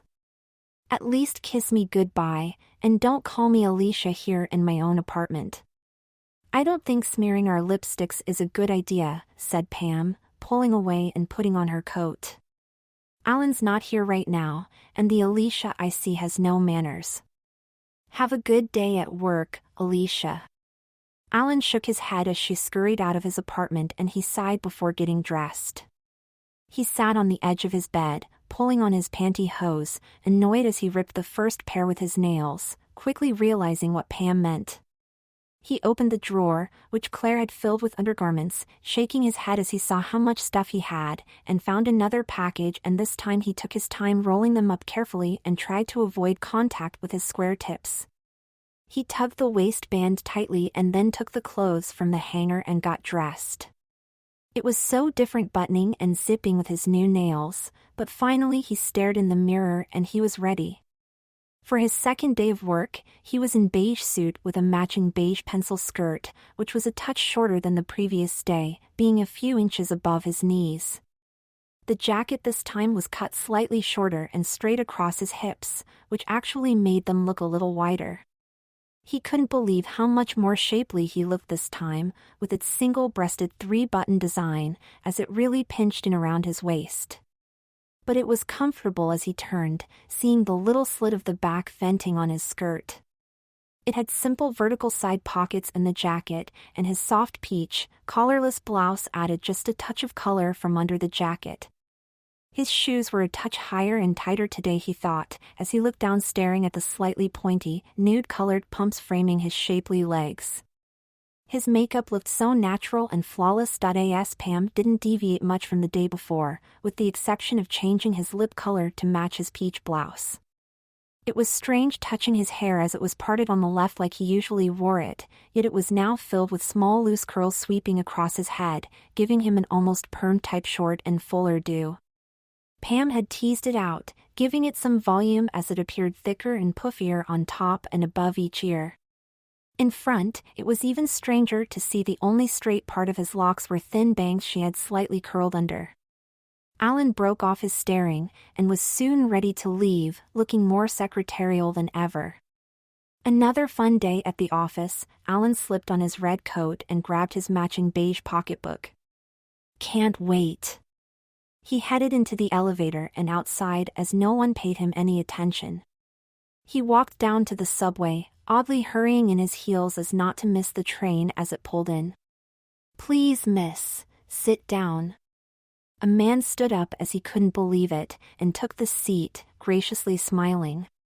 He felt slightly better at work as he took his card from his purse, and it worked this time, allowing him access as he walked towards the elevators. He stood with a small crowd, seeing Claire notice him and acknowledge him with a little smirk as the packed elevator closed as he waited for the next. It was uneventful as he went up to his office, sat down at his desk, logged on the computer and immediately got to work. "Good morning, Alicia," said Chrissy. "I like that color on you." "Thanks," said Alan, having no idea what to say. "Did you remember to punch in?" asked Chrissy. "Oh shit," said Alan, getting up and running over, placing his card and thumb on the reader until it flashed. "Alicia, a minute please," Claire whispered as he walked back to his desk. "It's 8:03, darling." "You're late," said Claire, looking at her watch. "Didn't we already speak about this?" "I wasn't," said Alan, annoyed. "You saw me downstairs at the same time you were, and you saw me come in at like 10 to 8. "It only counts when you punch in, Missy," said Claire. "I round in 15-minute intervals, so lunch for you today will be cut short by 15 minutes. Get used to punching in early and getting to work." 29 more days, said Alan, turning around as he went to his desk. He sat down and he began typing, struggling with his new longer nails. He was redoing a lot of his work, making typos and falling behind as Chrissy came over on her way to lunch. "I'll bring you something, okay? It's a good idea to work through lunch and catch up, trust me," said Chrissy, lifting one of his hands and inspecting it. "You'll get used to them if you keep practicing. They look pretty on you." Chrissy brought him back a small wrap, which was like eating nothing for him as he continued working. He had been typing, filing, and answering phones all day until finally at 5 p.m., the receptionist phoned to tell him his cab arrived. "Remember to punch out, Alicia," said Claire, stopping by his desk as he was putting on his coat. "I expect you'll give Natalie no trouble this evening, as girls kill to have their hair done by her. Typically you need 2 months advance notice to get in with her." "How lucky am I?" Alan wisecracked. "Maybe I'll call and reschedule, since 2 months would work better for me, considering I've got 28 days left now. And sure, there's someone else that got bumped that would love to be there, and there's not much more she could do with this little mop I've got on my head." "Oh, you'd be surprised, Alicia. She's pretty talented," Claire grinned. "I gave you my appointment, so you're beyond lucky, and she's excited to work on you. I must say I'm curious about what she'll come up with. I told you we've got important clients coming later this week, and you look decent, but that's certainly not good enough. Now run along, and don't be late." Alan buttoned his coat and wrapped around the belt, buckling it as he threw his pocketbook over his shoulder and headed downstairs, getting into his cab. He sat back, quite tired and relaxed until they pulled up at the salon. He walked in as the receptionist recognized him and pointed him directly to the waiting area, where he sat down. "So, the infamous Alicia Cummings," a woman's voice startled him. "Welcome, Alicia." "I'm Natalie." "Hello," replied Alan, stunned at seeing one of the most beautiful women he had ever seen, as she softly shook his hand. "Okay," said Natalie, with her nail under his chin, evaluating him and lifting his hair. "Okay, cute, but it's not you, sweetie. I saw a cell picture of the little flip Hannah gave you, and this little short curly do is pretty on you, but I think we can do much better. Come on, let's go wash your hair out and take it up a few notches. I've got a few cute ideas." It wasn't long before Alan had a plastic cape around his neck and Natalie was washing out his hair. He watched as she placed gloves over her hands and began working some chemicals into his hair as it was relaxing as she worked, and he was fairly tired from working hard all day and not being used to getting up so early. He sat there for quite a long time as she periodically came over to check. Finally she washed out his hair and then brought him to another chair, inserting clip after clip into his hair, sectioning and pinning before he felt pressure at the back of his neck. This is going to be such a pretty base with your complexion, Natalie said as she brushed and tugged. When it's dry, you'll see the dimension, and I didn't want it too brassy, but for now you'll need to be even more patient than before as Malaysian links take some time. I have no idea what that means, Alan told her, looking confused. Oh, it's just the method of extensions I'm adding, Natalie explained. With this method, you will receive a natural and undetectable look. It's safe and healthy for your hair and perfect for those who have hair as short as 1 inch and have always wanted to add length and fullness to their hair, which is pretty much you at the moment. Also, there are no braids, no bulks, and of course no glue, which I figured would be better for you. Claire wanted the most versatile thing I could give you, so once I'm done you can wear updos, wraps, ponytails, and almost anything. I thought that would be best as you won't be too good at hair, but anything formal or dressy will squeeze you in here and do it for you. Don't worry, I'm going to make you gorgeous, sweetie. Alan gulped a few times as Natalie worked slowly, section by section, as he felt all the strange sensations creeping slowly but surely up through his hair. Time seemed to drag as she worked, until finally she was in front of him and he could see some locks hanging in his face. What color is that? Whined Alan. Holy crap, are you sewing? Yes, sweetie. Sorry it's taking so long, but you need more than the average girl, said Natalie. I told you these are Malaysian link sew-ins, and they are wonderful, but they take a little time. You don't need to be nervous. Don't focus on what you see hanging, as you're going to really see the multi-tonal effect once I finish and blow it all out. It'll be amazing on you. Oh shit, whimpered Alan, getting his first glimpse through his locks in the mirror. So, I'm going to keep a nice professional and manageable length, but not too short either, as I am thinking you really need a little wow factor at times, as Claire has told me you've got some important events coming up, said Natalie, combing through his hair as he sat there stunned. Like I told you earlier, for an important meeting or special event, I promised Claire I'll squeeze you in and we can add some wefts or I can do something elegant. Alan sat there having no idea what to say as Natalie combed through his hair, pinching small sections and sliding it between her fingers as she snipped away. She circled him a few times as he watched the trimmings tumble down his cape before she brushed through it and began blow drying. So when you leave today, I'm going to give you some products you'll need, said Natalie, holding up a spray and softly spritzing his hair on one side.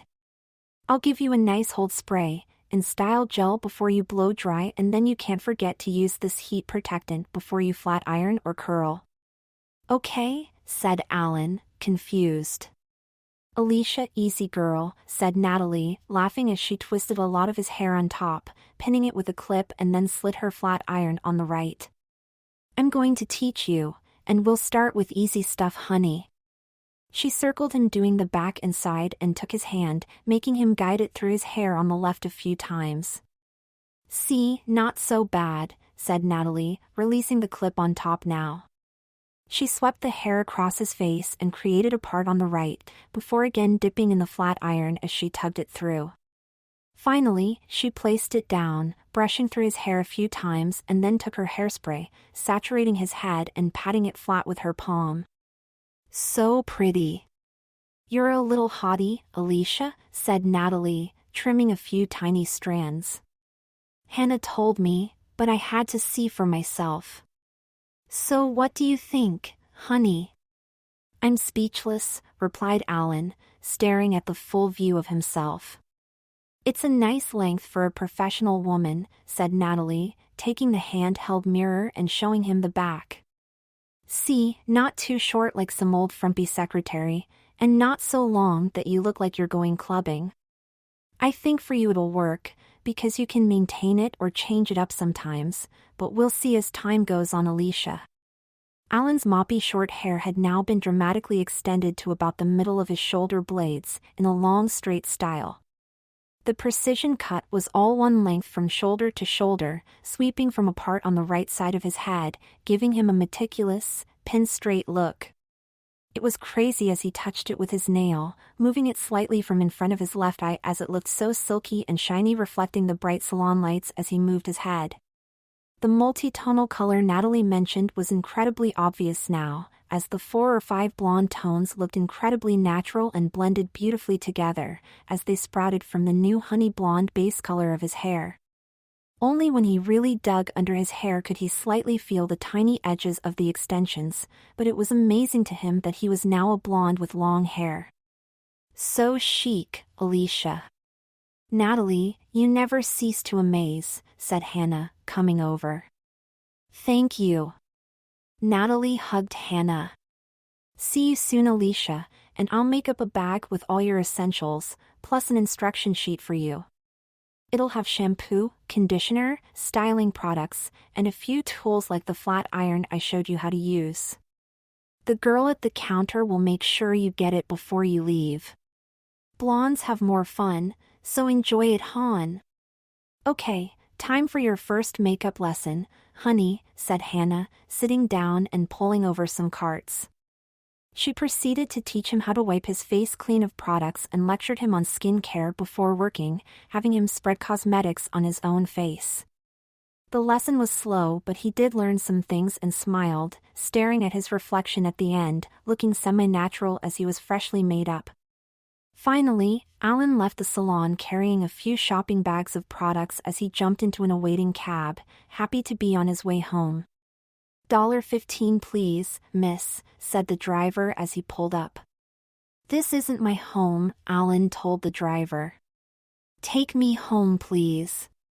This is where I was instructed to bring you, Miss Cummings, said the driver, holding up a handwritten address. Take it up with your boss. She's inside.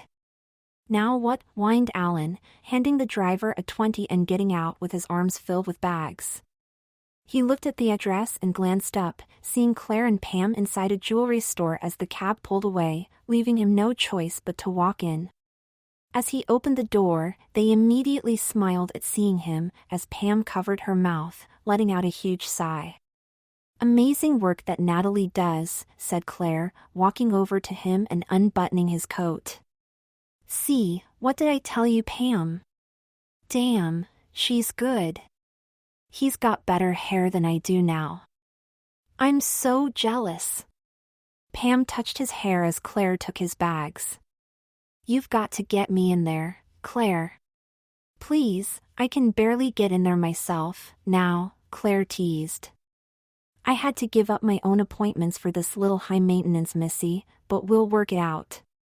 The dimension. The cut. The color, Pam circled him. You look so beautiful as a blonde. I'm honestly stunned. Good evening, Alicia. A gentleman came over. I'm Todd, and let's not waste much more time, dear, as I have some wonderful things to try on you. Let me size your fingers, please. Alan stood there as Todd wrote down sizes and then tried various rings on his fingers. The girls debated different styles, as bracelets, necklaces, rings, and sets were tried on Alan. After 45 more minutes, Alan again was signing credit card receipts before Claire helped him on with his coat. They went outside and all got in Claire's car as Alan sat in the back. The girls talked non-stop about fashion, hair, and makeup as Alan sat there ready to vomit as they debated how things would look on Alan. After 15 minutes, Claire turned, looking into the back seat staring at Alan as Claire turned the corner. Alicia, Claire's driving me home, said Pam, as Claire pulled up at her place. You know how I feel about all this. Pam, come on, Alan pleaded. Come stay at my place. I miss you there. Good night, said Pam, getting out. I'll be over in the morning to help you get ready. He was fairly quiet the rest of the ride as he came up front, sitting next to Claire, who did most of the talking. She was all business, lecturing him about his work in the office and the laundry list of things he needed to do to improve, until finally he was home. Don't be late tomorrow, Blondie, Claire teased. Get a good night's sleep, as overtime is on the agenda for you tomorrow." He walked into his apartment, dropping all the shopping bags in the hall and kicking off his pumps. He happily stripped off his clothes before putting on his old sweats and washed off his makeup like Hannah taught him, before he finally headed off to bed. The night seemed to pass so quickly now, as he wakened to the sound of Pam's voice. "Go take a shower," said Pam, kissing his cheek. "I put all the products from Natalie in the bathroom, and got rid of the old stuff that won't work anymore." He knew the drill, walking half awake into the bathroom and looking over at his vanity as he peed. It was weird to see his bathroom counter filled with cosmetics, gels, and perfumes as he flushed and stepped into his shower. He turned on the water, realizing his soap was different, and he opened a purple bottle, immediately smelling the flowery aroma of his scented body gel. He looked at his new shampoo and conditioners, seeing how they were made for color-treated hair, and shook his head, lathering up before finally stepping out. He quickly dried off, stepping into a white gaff and matching bra as he walked into his bedroom where Pam was waiting. She didn't say much as she worked a styling gel into his hair, quickly removing the dampness by blow-drying it. She took the new flat iron he had gotten from the salon and showed him how to spray on the heat protectant before working the flat iron through most of his hair. When she finished, she pushed a headband on his head, pulling his hair off his face as she had him practice doing his foundation and contouring, before she corrected his mistakes, then did his eyes and lips. "You going to talk to me today, or still be mad before you leave?" said Alan. "Please, I don't want us to be like this with each other." "I'm not leaving yet," said Pam, looking at him. "I promised Claire I'd get you out of here early today, so I'll make sure you're dressed this time before I leave. Yesterday, you must have dilly-dallied getting your suit on, because I had you ready in plenty of time. Plus, with this skirt, you'll need a slip, and this suit is so tapered. As well, I'll help you pick all the right accessories." "Please, I'm sorry if I've been not myself lately," replied Alan. "And right now, yourself is a beautiful young executive assistant named Alicia," said Pam, positioning a cincher around his waist. "Now breathe in and hold it." "I promise I'll try harder, Pam," said Alan as she tightened and secured it. "Come on. Sleep over tonight. I'll sleep in one of the nightgowns you picked for me, or whatever you want. Please, I miss you." "I'll think about it, okay?" Pam smiled at him as she rolled up his pantyhose as he stepped into them. "Now shut up and let's finish getting you ready." Next, a white silk cami slid over his head and he stepped into a matching half-slip before she helped him button his blouse, as all the buttons were in the back. Things moved quickly now as he stepped into his skirt, zipping it himself, and then she held out his suit jacket, slipping it on him. She taught him how to lift his hair before she opened his new jewelry box and fastened the little clasps on his bracelet and necklace. It was weird seeing a few rings on each hand as he never wore jewelry as a man, and he turned his wrist as she fastened his watch, before buttoning his suit jacket. "Now you look ready for work, Alicia," said Pam, removing the headband before brushing and coating his hair with hairspray. "You're serious about what you said, right? Because it's the only way I think this will work out?" "Yes, of course," said Alan. "I will just be you and Alicia later, okay?" "I think that would be best for both of us, honey," said Pam, hugging him before she left. "Have a good day at work, and please don't be late today. I loaded up your pocketbook, and it's hanging with your coat." Alan felt a touch better, feeling a little more at ease with Pam as he took a deep breath, looking at his reflection. He was more amazed than ever, looking at the woman that stared back at him, wondering if he would be perceived as conservative executive assistant or a touch suggestive, seeing the leggy blonde secretary impeccably dressed gaze back at him. Today, he was in a classic navy blue business suit with a pink silk blouse. His skirt seemed just a touch shorter this morning, as his legs looked so long in nude hose above his navy 3-inch pumps, but it could have also been how pinched in his waist was, as his double-breasted jacket was so tailored, it seemed to accentuate his figure. His hair had been arranged just as it was yesterday, in the classic long straight side-parted style, and sat pin straight on his suit jacket. His makeup, as always, looked flawless under thick dark lashes with natural shadows, and his lips were a perfect glistening coral pink, just a shade or two darker than his blouse. 2 fingers on each hand had beautiful gold rings with various cluster and diamond designs sparkling against his manicured nails, and on his left wrist was a matching thin gold watch peeking from his blouse's sleeve. Around his neck, he had a single strand of pearls, and around his right wrist was a double-strand matching pearl bracelet. He now took his navy leather pocketbook, setting it down as he slipped into his coat. He buttoned it, fastened the belt, and threw the bag strap over his shoulder as he headed downstairs. He popped on his sunglasses, trying to avoid eye contact, as it didn't take long to realize he was attracting more wandering eyes as a blonde than before, with his mouse-short hairdos. He was getting better at the routine as he was early in the office, arriving at 7:30 as he beat most of the other girls in. "Alicia, OMG," said Chrissy, coming in and dropping her bag as she saw him. "I almost walked by you. You look gorgeous." "Thanks," said Alan, immediately assaulted with hugs by the other girls as they came in. "Let's break it up, ladies," said Claire, always the party pooper. "Alicia, Mr. Kappa has requested to see you." "Really?" asked Alan, surprised. "Why?" "I'm not sure," said Claire. "Now don't keep him waiting, and I suggest you take a pad and pen."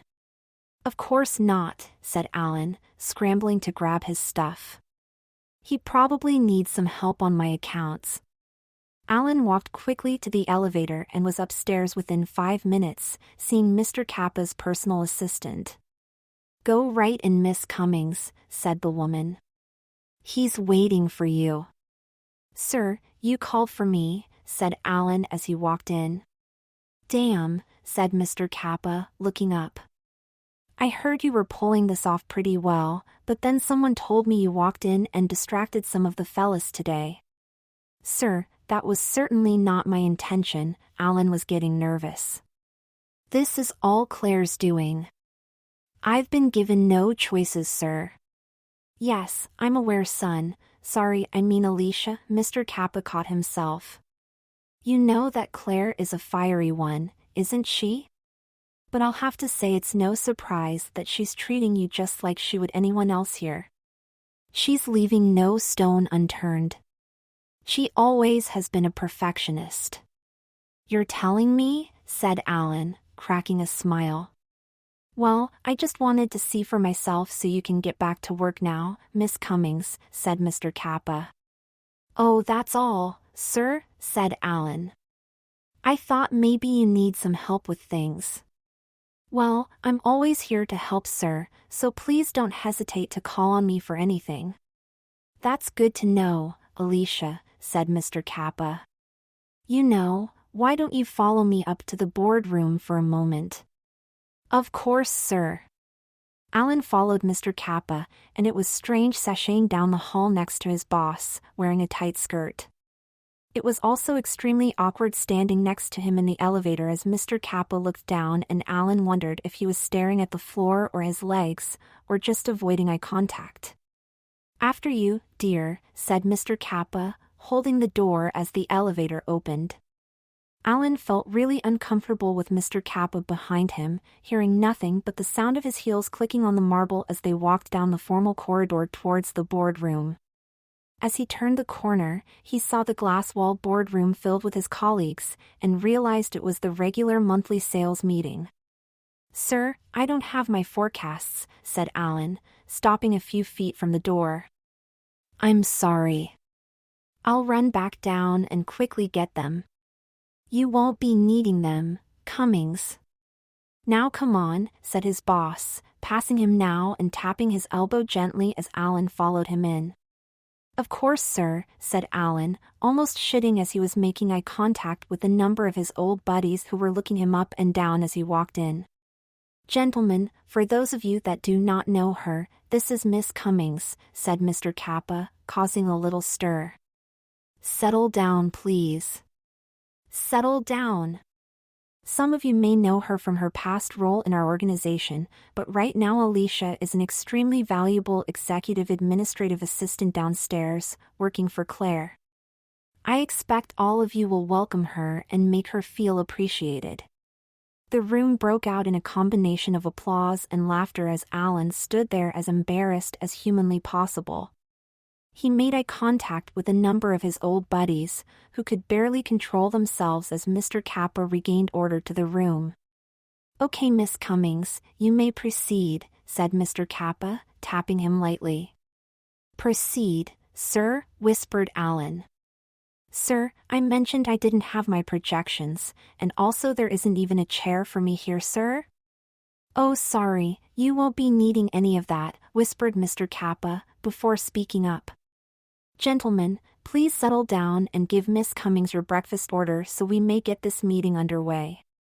"Go ahead, Miss Cummings, I'm sure you know how this is handled, and please do it quickly." Alan never felt so belittled as he opened his pad, walking up to every person one at a time, quietly taking their coffee and breakfast order as Mr. Kappa began lecturing. It was beyond humiliating as his colleagues that knew who he was were enjoying this to no end, and the others that didn't were checking him out. He could see his good friends making faces and lewd sexual gestures, teasing him behind everyone's back as he was beyond annoyed, feeling a pinch on his ass before he finally finished the order. He left to place the order and then returned about 30 minutes later, serving the group as quickly as he could like a good little waitress, almost running from the room as he finished. "It's about time," said Claire, looking at her watch as he was happily back at his desk working. "I heard you made quite the impression with the boys today." "Please, Claire," replied Alan. "I'm trying not to think about it. That was demoralizing." "Well, now you know how you disgusting sales assholes can make us feel sometimes now," said Claire. "If anything, it was a good perspective that you may have gained." "It's one I really wish I hadn't, but I guess you're right," said Alan. "Get back to work now," said Claire. "As we both know, this put you further behind." "I'll work through lunch again, and I expected to be here late today anyway," said Alan. "Good," said Claire, nodding as she started walking away. "I already planned on that. Your car is planned to bring you for your makeup lesson at 7 p.m. Alan went back to work, barely leaving his desk until about 4 p.m., when Chrissy and Shirley broke his work trance. "Boys always love the blondes, Alicia," said Shirley, plopping some flowers on his desk, and Chrissy followed with a box of chocolates. "They're such jerks," said Alan, reading the card and seeing it was from his friends in sales, goofing around with him before going back to work. "Please, they're jealous," said Chrissy. "Honestly, I've seen some of the girls they've been with and they don't look half as good as you, Alicia."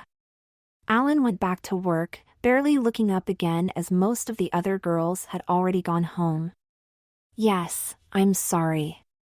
"I didn't realize the time," said Alan, finally hearing his phone ring as he looked up, realizing it was 5 after 7 as he had worked hard without a break. "I'll be right down." Alicia logged off and then punched out before going down and getting in his car service. He gave Hannah no trouble as she taught him much more about applying his cosmetics, and had him practice over and over again.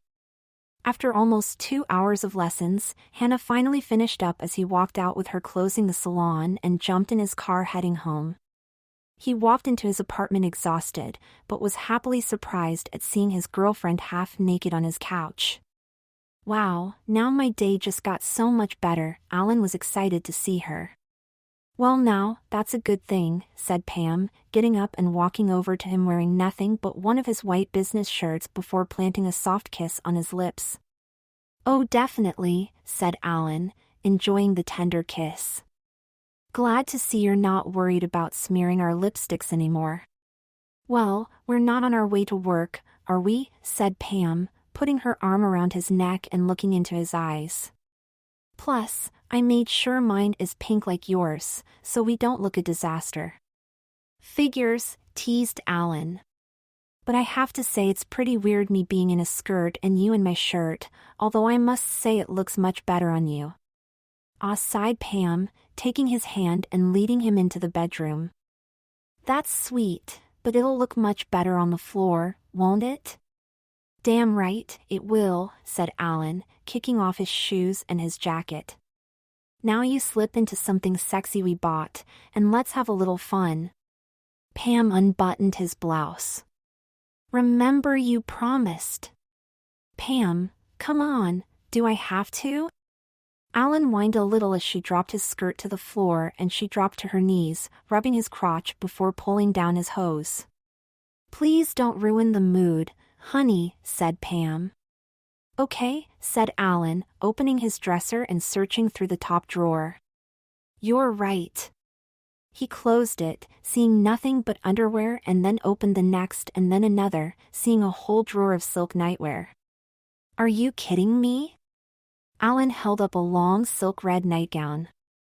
You rearranged my entire dresser. I've got a panty drawer, another for nightgowns, and look at this drawer, it's all pantyhose and even girls' socks. Did we really buy that much? Well, it's a month's worth of clothes, honey, said Pam, taking it and lifting it up. Now come slip it on and come over. Where's all my stuff? Alan asked, feeling the soft silk fabric slide over his head and down his body. Let's worry about that later, honey, said Pam, looking at his bulge in his silk nightie and patting the bed as she lay back on it now. What the hell, Pam? Cried Alan, ignoring him as he opened his closet. Where the hell is everything? Yeah, about that. Your closets and dresser were a disaster, so I cleaned them out and organized them. You still need plenty more clothes, but they're nice and neat now, said Pam. Your old stuff is in storage. Everything, screamed Alan. Well, everything but the shirt on my back, teased Pam, tugging on the shirt she was in. I figured this one last touch would be fun. You're messing with me, right? Said Alan. Honey, I thought it would be better this way. Better for us, said Pam, looking at him lovingly. We discussed this and you promised me there'd be no jumping back and forth. I told you it was just too much for me, so come on, forget that and let's try this. Come to bed. It'll be hard enough with me accepting you as a woman. I said that to shut you up and get laid, Pam, screamed Alan. I didn't mean for you to really take all my guy shit out of here. This is ridiculous. I'm no woman. You're right. You're not. Women are not this insensitive, screamed Pam, throwing the pillows from the bed at him. You're a dick, just like the one you'll need to jerk off on your own tonight. I've had it with you. Pam, come on, said Alan as she ran from the bedroom. Don't be like that. Don't be a.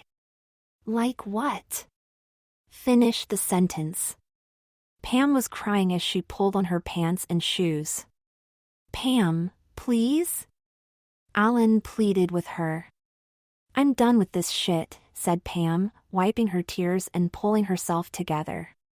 You did all this to yourself with your arrogance. You did this to us.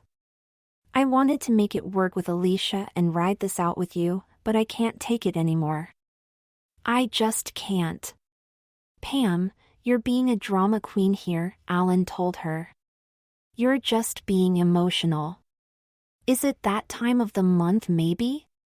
Oh, I'm beyond emotional, but trust me, I'm calm now, said Pam, putting on her coat and taking a few deep breaths. I've organized everything for you, and you've had some training, but whatever you've had you'll have to figure out how to use it, starting tomorrow. I'm sorry, but you're on your own from here on. I'm done with you, and whether it's that time of the month or not, you'll never know because that shit is closed down from your sorry little dick from ever entering again.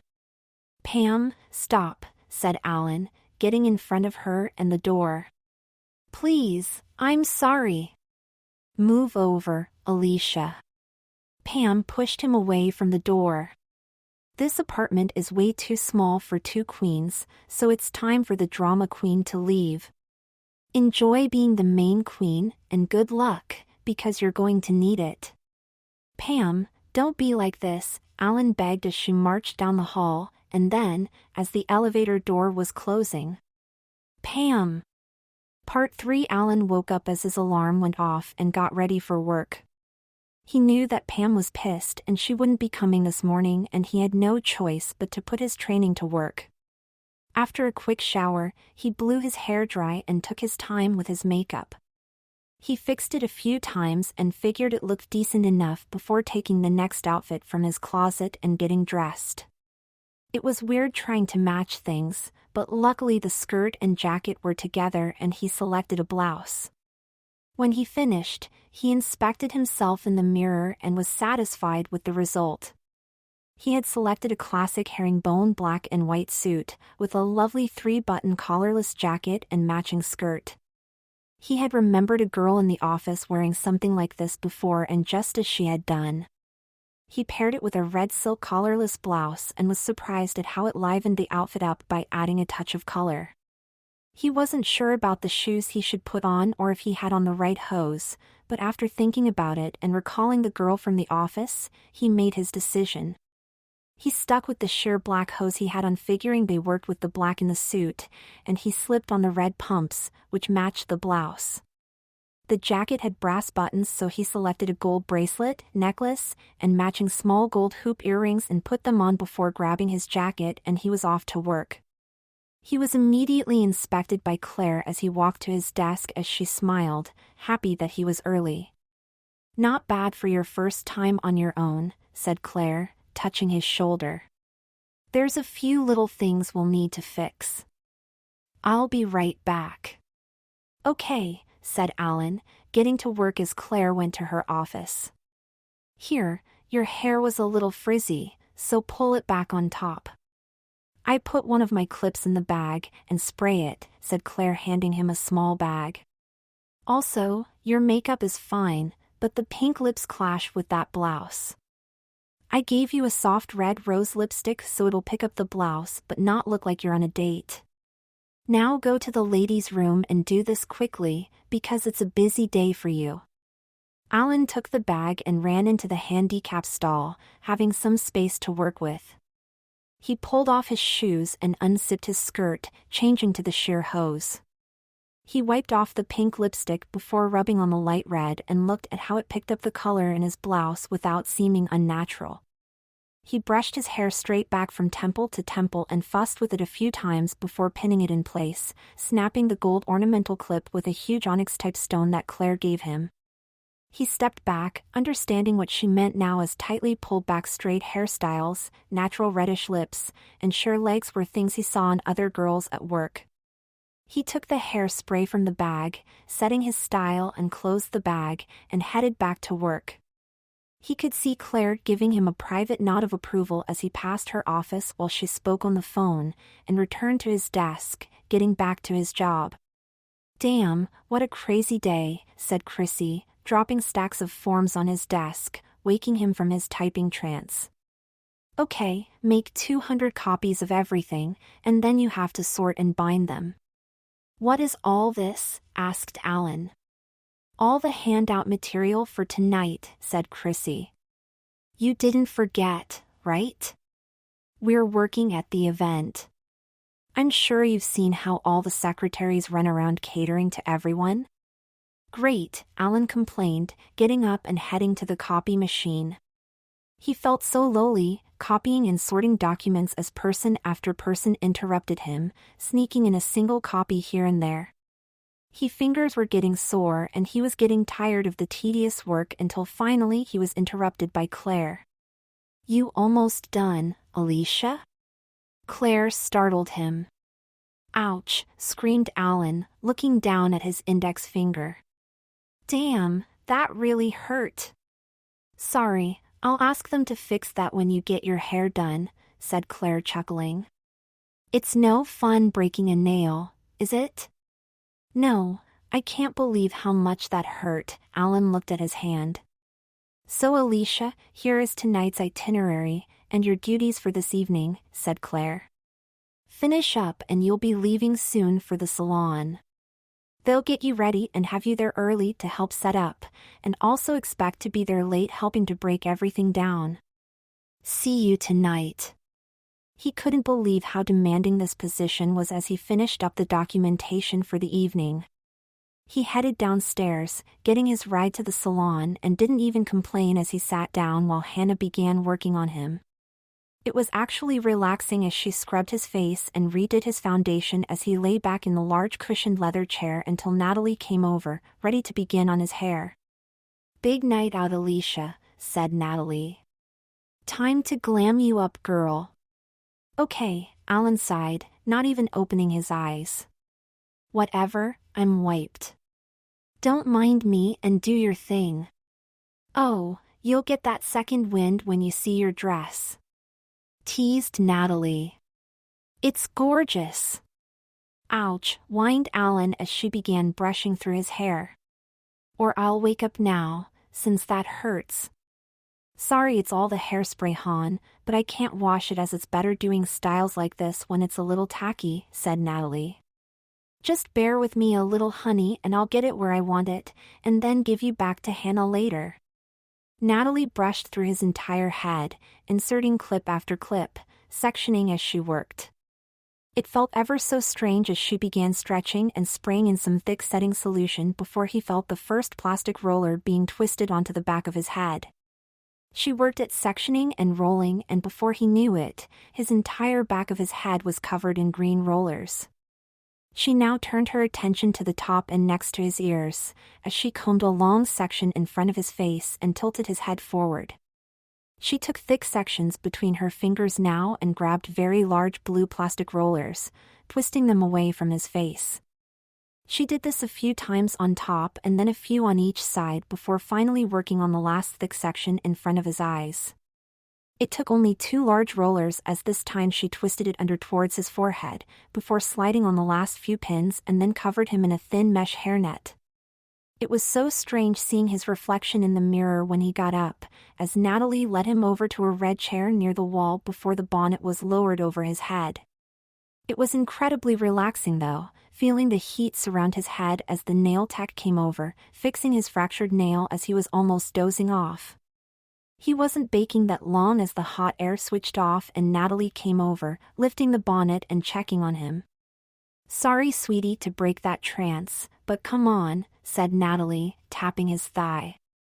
"Maybe next time I'll do a wet set and you can relax a little longer. Semi-dry sets like this take pretty fast, and we've got plenty to do, girl." He gazed at himself, his hair all rolled up, amazed at the weird sight of his face surrounded by curlers as he moseyed back to Natalie's chair before Hannah again blocked his vision, working on his eyes. He watched her measure and cut thick false lashes, gluing them on each side, and then he felt the sensation of a heated lash curler bending the false lashes, and his own, upward in unison. She worked like an artist, from a palette lining his lids with a small brush and then blending his shadows across the creases. She coated them in mascara 3 or 4 times and brushed at his brows as she was careful accentuating his eyes. She brushed his cheeks and then dotted and powdered from his forehead to his chin as she studied him. On his lips went a dark red pencil outlining them ever so slowly, and the sticky sensations were soon apparent as she brushed his lips multiple times with lipstick and gloss. "Okay, she's all yours, Nat," said Hannah. "I'll freshen up his lips, and then make some final touches once Olga dresses him. So you have to be really still right now because I have to get the height and the back just right so all the edges of the extensions stay hidden. We did Malaysian links knowing this day would come, but I still have to make sure this comes out perfect, so hopefully you held a set well," said Natalie, twisting him away from the mirror and pulling off the hair net. "Lean forward a little, and I'll be working in the back first." As he felt the first roller being unwound from the back of his head, Natalie seemed to stretch it with her fingers, softly placing the unrolled curl on his shoulder. He felt her delicately place the next one as she unrolled the entire back of his head. She separated some of the curls with her fingers and seemed to hold them up, spraying a section at a time. "Okay, You can sit up straight again now while I do the top, said Natalie as he sat up. It's teasin' time. She now unrolled the first large curler and stretched the first section as she hovered over him, backcombing and teasing as she saturated the section in hairspray. He was almost choking as she worked over and over, doing each distinct section one at a time as he could feel the tension as she worked. He looked over seeing her take this odd half-moon-shaped beige plastic device and then felt scratching on his scalp as she dug it in. It felt really odd as he felt her pulling back on his hair and looked over at her on his left with a mouth full of pins, removing one and sliding it into his hair. When she finally came back in front of him, she removed the last two large rollers from the front of his hair and then brushed through it. She took a small flat iron, sliding through it on an angle towards his left eye, sizzling the section over and over 4 times until she had it just the way she wanted. Finally, she covered his eyes, saturating the front and the rest of his hair one final time with a heavy finishing spray. She patted it softly with her palms and smiled, pulling the cape from his neck. "Come on, Olga is waiting," said Natalie, pulling him from her chair as she led him into the back room. "Nice suit, Blondie," said Olga, unbuttoning his blouse. "Now let's strip all this off and get you ready for tonight's event." She helped him off with his clothes as he stepped out of his pumps and then dropped his skirt. Quickly she had his bra off and pulled off his stocking and panties. He stood motionless, taking a large gulp of air as Olga grabbed his limp member, wrapped it in a few sheets of toilet paper and then circled the paper in clear tape. She took a cotton swab, rubbing something between his butt cheeks and then knelt, spreading them just a touch. "Breath in, Alicia," said Olga, kneeling next to him as she pulled the long strip of tape through his legs. "This will make sure it doesn't come loose." She grabbed the end of the tape with her other hand behind his rear as she pushed his testicles into his body cavity and pressed the tape between his cheeks. She ripped a few more strands of tape, making sure nothing could drop as he looked down, unable to see anything as she had taped him back as tightly as she could. "Will I be able to pee?" whined Alan. "Carefully, sweetie," said Olga. "With this dress, I'd rather you didn't remove it but pull it up if you have to. It's an unforgiving style so it shows everything, meaning I can't give you any panty lines. Underneath it, honey, you've got no support. It's all you, so don't rip this tape or you'll have a lot of explaining to do, looking all glamorous with a bump in the crotch of your dress. I don't think I'm going to be comfortable like that." "Not my problem, honey," said Olga as he held her shoulder. "I'm just here to dress you." He was beginning to tremble, watching her fasten the straps of the highest heels he had ever been in. In just a short moment, he was now in the second shoe, as he seemed to have grown 5 or 6 inches. She took a bronze tube, squeezing a cream into her palm and massaged each of his legs, coating them as he looked down, watching. The second she rose, he gave a strange look as he now saw her taking the long dress from the hanger. She knelt and held the dress open as he lifted his first foot inside it, and she ever so carefully guided his shoes through the delicate material one at a time.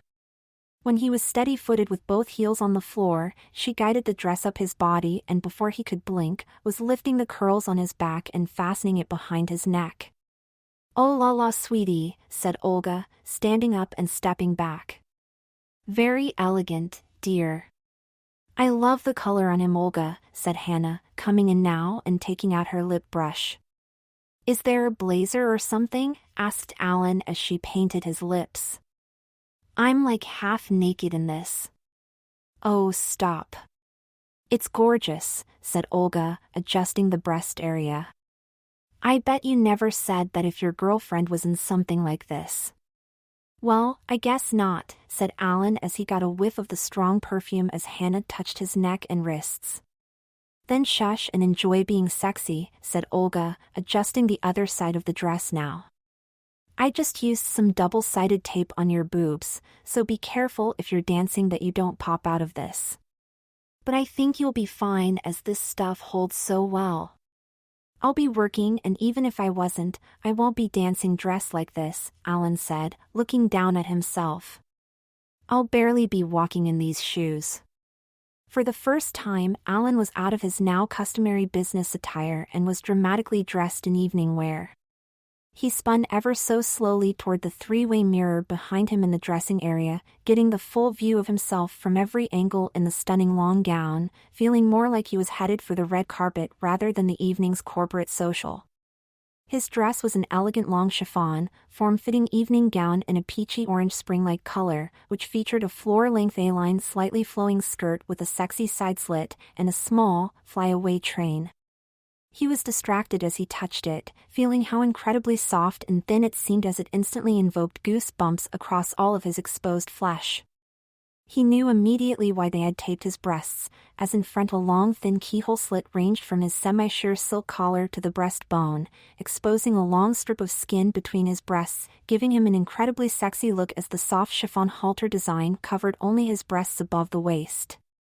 Heavily jeweled rhinestones decorated the collar as it wrapped around his neck and also coated the attached, for thin straps across his shoulder blades as his entire back and spine were on display down to his waist. The floor-length skirt gathered like a center drape beneath the jeweled waist, finishing off the ultra-chic gown's look as his bronzed, bare right leg slid out almost all the way to his hip as he took a small step. He couldn't believe he was in these shoes, which were much higher than the conservative office pumps he had worn, as he wiggled his painted toes, staring at the gold platform stiletto sandals with a thin 6-inch heel, which now overly arched his feet. His makeup was no longer centered around pinks and pale colors, as his lips were now a bold glossy orange highlighting his face, and his lids were done in glittery bronze. His false lashes looked tremendous next to his old natural ones, and his face had never shined like this, reflecting light as his makeup had been set in a glimmering powder.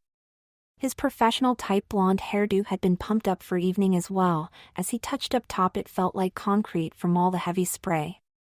In front, it was still swept to one side yet no longer from a side part. Instead it hung like a very long side bang, twisting under beneath his chin on the left. From the middle of his head from ear to ear, his hair had been pulled back and teased up into a poofy style, creating a perfect bump towards the back of his head as he now realized what the plastic was for. From one side to the other, now protruding from under the bump, streamed layers of loose curls, which cascaded across his shoulders as it was strange to feel their stickiness on his bare shoulder blades as he moved, and his large gold chandelier earrings swayed with them. "It's time, sweetie." "Can't I put my suit back on?" said Alan, as nervous as ever as Hannah twisted 2 large gold bangles over his left wrist. "I'm like half naked, and with all this makeup and big hair." "Not a chance, Alicia," said Hannah, handing him a little gold clutch and slipping a few gold rings on him. "Girls would kill to look this good in that dress and to have your looks." "You have no idea how gorgeous you look, honey," said Olga. "You're in a chiffon Versace dress with Jimmy Choo shoes and a Chanel clutch. It doesn't get much better than that, my dear." "But I didn't want this," said Alan. "I just want to do my job and get this over with." "Well, your boss said part of the job is being glamorous tonight and looking fantastic for you clients, honey," said Natalie, holding up a headshot of Carrie Underwood. That meant an outrageous outfit with amazing hair and makeup. "I did your hair like Carrie's, as you have the same cut and multi-dimensional blonde color. She always looks great with some curls, a sweep, and a bump, and honestly, so do you. Your makeup is more dolled up, but that's by design, to go with that fabulous dress. Now your car is here, so go knock 'em head, Alicia." "Lift the dress when you get outside," said Olga as Alan felt much better, warming up as Olga dropped a long white shawl over his shoulders. He cautiously walked in his skyscraper heels, lifting the end of the dress as he walked outside. It was weird seeing his leg poke all the way out as he sat in the cab and pulled himself under as much as he could. Soon he arrived at his destination. He got out, holding the dress again, and took very short small strides up the granite steps and into the event. "OMG," said Chrissy, seeing him as the girls all rushed over, hugging him. "You look unbelievable." "What a dress, and the hair," said Sheila. "Fabulous, honey." Not bad for a rookie, Alicia, said Claire as Alan's jaw dropped when he saw her in a red strapless gown.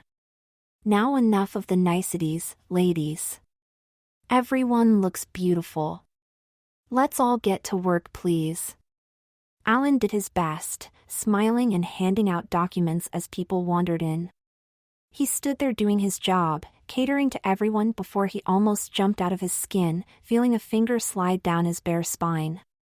Holy crap, Alan screamed, almost falling over as his friend Kenny caught him, laughing at him. That's not funny. You got some body there, buddy, said Kenny, as he lifted Alan back to his feet. He's like a Barbie, said his other friend Larry, as Alan straightened himself, balancing in his heels. Who knew he could look this hot? F you, said Alan. You're such idiots. Alicia, may I remind you that you're in mixed company this evening, so please mind that tongue, said Claire walking over. Alicia! Claire gave him a look to kill. Now gentlemen, you look very handsome this evening, but I'll also remind you to keep your hands off my girls, and you know our policy about flirting with the ladies at events like this, regardless of how attractive they may appear. Now run along, Alicia, and get these fine young sales executives some champagne. Alan was fuming after being scolded and felt belittled as he headed towards the champagne fountain, taking a few glasses. He could see them smiling as he looked down to avoid eye contact as he felt like they were mocking him from across the room as he headed back towards them. He was already uncomfortable and incredibly self-conscious, hearing every click of his stilettos on the polished marble, and well aware of how his leg was fully exposed through the slide slit as the small train dragged across the floor when he moved. Thank you. You certainly make a wonderful hostess, said Larry, as he reluctantly served his buddies. How about a light? I know there are souvenir matches near the front desk. You wouldn't mind running over and getting them, would you, Barbie? Teased Kenny. Alan rolled his eyes without saying a word as he turned, heading for the matches. As he returned, he saw a huge group of salespeople awaiting him, holding cigars. He held out his hand with the matches as Kenny stuck his cigar in his mouth and stepped right in front of him. You wouldn't mind lighting it for us, would you, Alicia? Teased Kenny. Of course not, sir, replied Alan, just about ready to explode, lighting cigar after cigar until finally he was finished. That will be all for now, Toots, said Larry, sending a large puff of smoke in his face as Alan turned, walking away. Just a minute, please, said a voice from behind him as he felt an entire open hand on his lower back as he had taken 5 or 6 steps. Hello, sir, said Alan, surprised by his boss. That's some dress, said his boss, looking him up and down as he stepped in front of him. I'm certainly glad you've gone all in on this and not embarrassed yourself or caused any issue in my company. I'm quite impressed actually, and Claire tells me you've been working hard. Thank you, sir, said Alan. I love the company, and I'm a man of my word, sir. You mean woman, right, said a voice from behind Alan. I believe that's what she meant, said Mr. Kappa, sharing a chuckle. Alicia, this is my son, Robert. Of course, sir, said Alan, slightly embarrassed, extending his hand. Nice to meet you, Robert. The pleasure is all mine. Robert kissed Alan's hand. So, Robert will be a good person for you to get to know, Alicia, as he'll be opening our West Coast office next month, said Mr. Kappa. Starting next week, you'll be getting to know him better as all the girls will be working on it a lot to get it ready. It's a very exciting time. Certainly seems to be, sir, said Alan, dying to wipe Robert's saliva from his hand. Alicia, let me introduce you to my management team, and maybe we can chat a little about your skill set, said Robert, holding out his arm. Dad, I'll catch up with you later. Of course, son, said Mr. Kappa, giving his son a strange look as Alan stood there, not knowing what to do. Ready, Alicia? Asked Robert, cracking a soft smile as Alan took Robert's arm. He wanted to crawl under a rock as he could see his coworkers staring at him curiously as he was led across the room on Robert's arm. Robert pulled a chair out for him as he sat at a small table as they chatted and sipped champagne for about 30 minutes, until Claire walked over. "Robert, I'm sorry to interrupt, and I hope you don't mind, but I'll need Alicia soon," said Claire. "She has some things she must handle before your father speaks." "By all means. Don't let me put a monkey wrench in any of my father's plans," said Robert. "We'll speak again soon, Alicia." Alan got back to work catering to guests, handing out documents, and serving people as Claire wasn't shy about piling on the work. Finally, the night was almost over, as he was mentally and physically exhausted as he and the other girls had to usher all the guests out and make sure everything was in order. He was packing up the last few boxes when Claire came over, dumping a series of extra documents on his table. "Pack these up as well, Alicia." "Not bad for a rookie at an event like this," said Claire, grinning as she paid him a mild compliment. "Is that a compliment from Claire I just heard?" Alan was surprised. "I think it was a good night for you. You spent 6 hours in those shoes, your hair held up nicely, and you made it through the night without a fake boob popping out of your Versace." "I'd call that success, Alicia," said Claire, before walking off. "Plus, I think you might have even enjoyed being waltzed around on the boss's son's arm like some little prom queen. I know most of the girls from the office and a few of your sales buddies found that quite interesting. Be in early, as it'll be a busy day tomorrow." Finally, Alan finished and headed home. He was asleep in no time, being wiped out, and felt like a zombie as his alarm went off in the morning. He was actually happy to be back in more comfortable shoes and his business suit as he headed for work the next morning, as it was business as usual for everyone. "You seem to have made a good impression on the boss's son," said Claire, coming over. "Please, Claire, I'm loaded with work," Alan said. "Tease me later, when I catch up a little." "No, I'm not joking, Alicia. You made a very good impression on his son," said Claire. "Finish these memos and then you'll begin working with him on some of the work to prepare for the West Coast office." "He requested you." "Really?" said Alan, surprised. "Doesn't he know I'm new at all this, and I'm not really one of the girls?" "Maybe. Maybe not," said Claire. "I really don't know, or even give a shit. Now stop asking questions, and do your job. He expects you in his office in 30 minutes. Alan put his head back down and did his work. He went to Robert's office on time, and it was all business as he was given tons of extra tasks. He worked most of the weekend with some of the other staff, and for the next few weeks as they were juggling their regular jobs and helping prepare everything for the West Coast unveiling, as he was nearing the end of his time as a secretary. "Alicia, may I see you in my office?" said Claire, interrupting him from his work as he came in. "So we both know tomorrow's your last day of obligation for our bet, so let's just be on the same page and end it professionally, without issue." "That's my intention, Claire," said Alan with a huge smile on his face. "I think I did my part. I just want you to know that I'll set up a meeting towards the end of the day with personnel, and then I'll call Pam to make arrangements to have your male wardrobe returned," said Claire, stopping and looking up at him. "But before I do, well, I just want to make sure that is what you want, correct?" "Are you kidding me?" said Alan, almost jumping at her. "Yes, of course." "I had to ask, Alicia," said Claire. "You seem to have adapted well, and if anyone didn't know you well, then they certainly don't realize that you're really a man.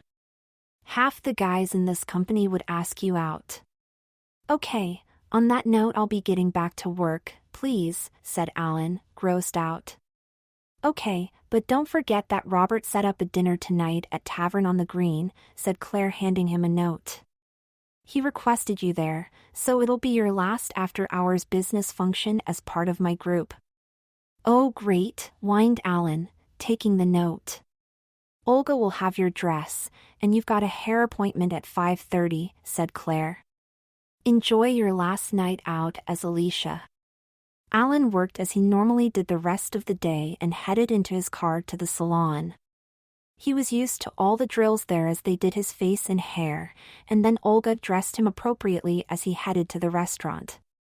He was in a classic velvet little black dress this time, which was strapless across his shoulders and held in place with a small slice of velvet strapping just above each bicep.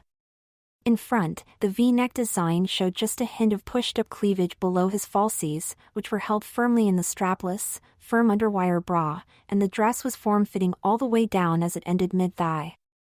On his legs he wore sheer black stockings, and on his feet were 5-inch sling-back pumps with a matching velvet pointy toe and a thin rhinestone strap around his ankles. His hair had been all swept to one side and arranged in 2 distinct waves in front, before the rest of the long layers were twisted into a perfect chignon behind his left ear. From each ear hung an oversized large crystal teardrop earring, and across his right wrist was an elegant tennis bracelet. His big lashes were back, fronting his perfectly melded rose lids and cheeks, but the highlight of his face was obvious, with not-to-be-missed cherry red lustrous lip stain. He knew he was dressed for evening as he arrived as his car dropped him at Tavern on the Green.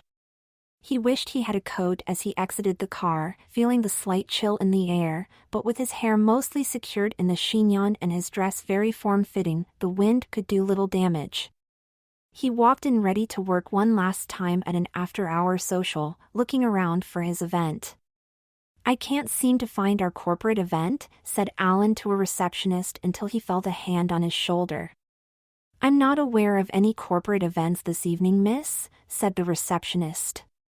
"No need to look, she's with me," said Robert, startling him. "Can we be seated now?" Alan gave Robert a strange look as he held out his forearm like he had weeks before. Alan had little choice, taking his arm as they walked into another room, as suddenly he realized they were about to be seated at a center table overlooking the gardens. As they stopped at the table, Robert tipped the hostess and then pulled out Alan's chair as they sat down. He snapped his fingers as a waiter came over and smiled, looking at Alan. "Your finest champagne, please," said Robert. "This is a thank you for all your hard work, and if you don't mind me saying, you look absolutely stunning tonight." "Oh, thanks," Alan replied as the waiter poured the champagne. "To the West Coast, and a new start," said Robert, raising his glass. "Yes, cheers." "I wish you the best of luck," said Alan. "Thank you, Alicia," said Robert as they sipped. "This tastes as beautiful as you look, Alicia."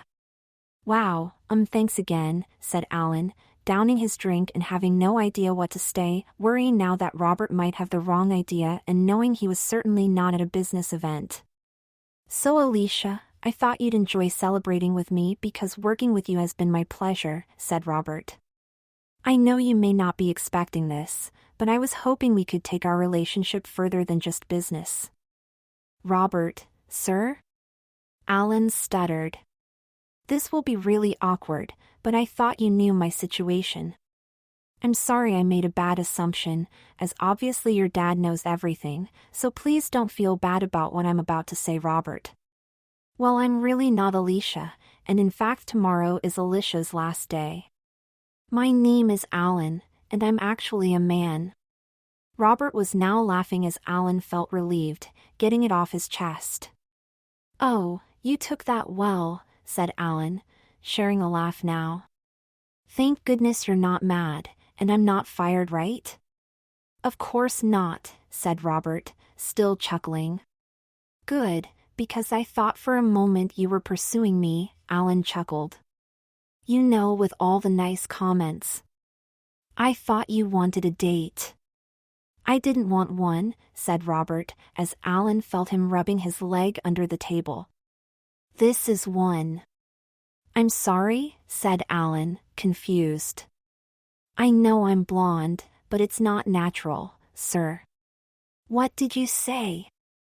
"I said this is a date," said Robert. "Relax, it's fine. No one knows but us."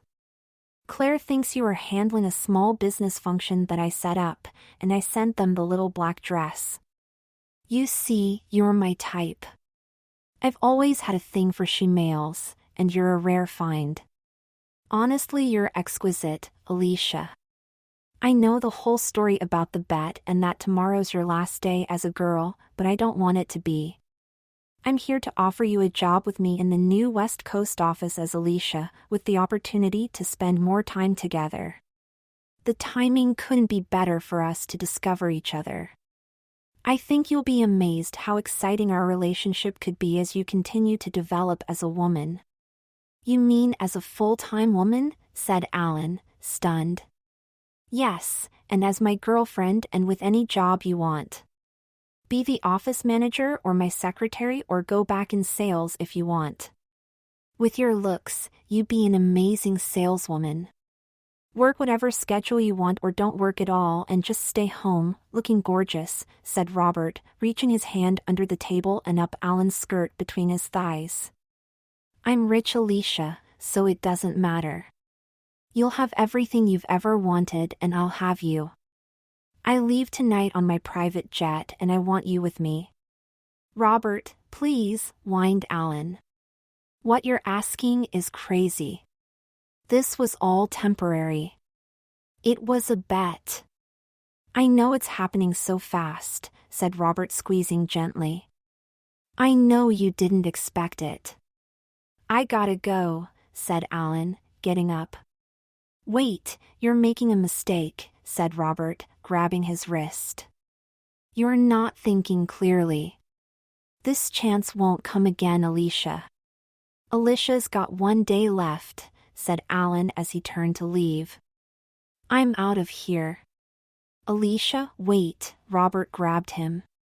Alan wasn't expecting it as Robert pulled him in, dipping him back and pressed his lips on his as he wobbled to keep his balance on the edge of his heels as Robert held him. He was dominating the kiss as Alan was fighting him off as he felt Robert try to slip his tongue into his mouth as he was finally able to turn his cheek away.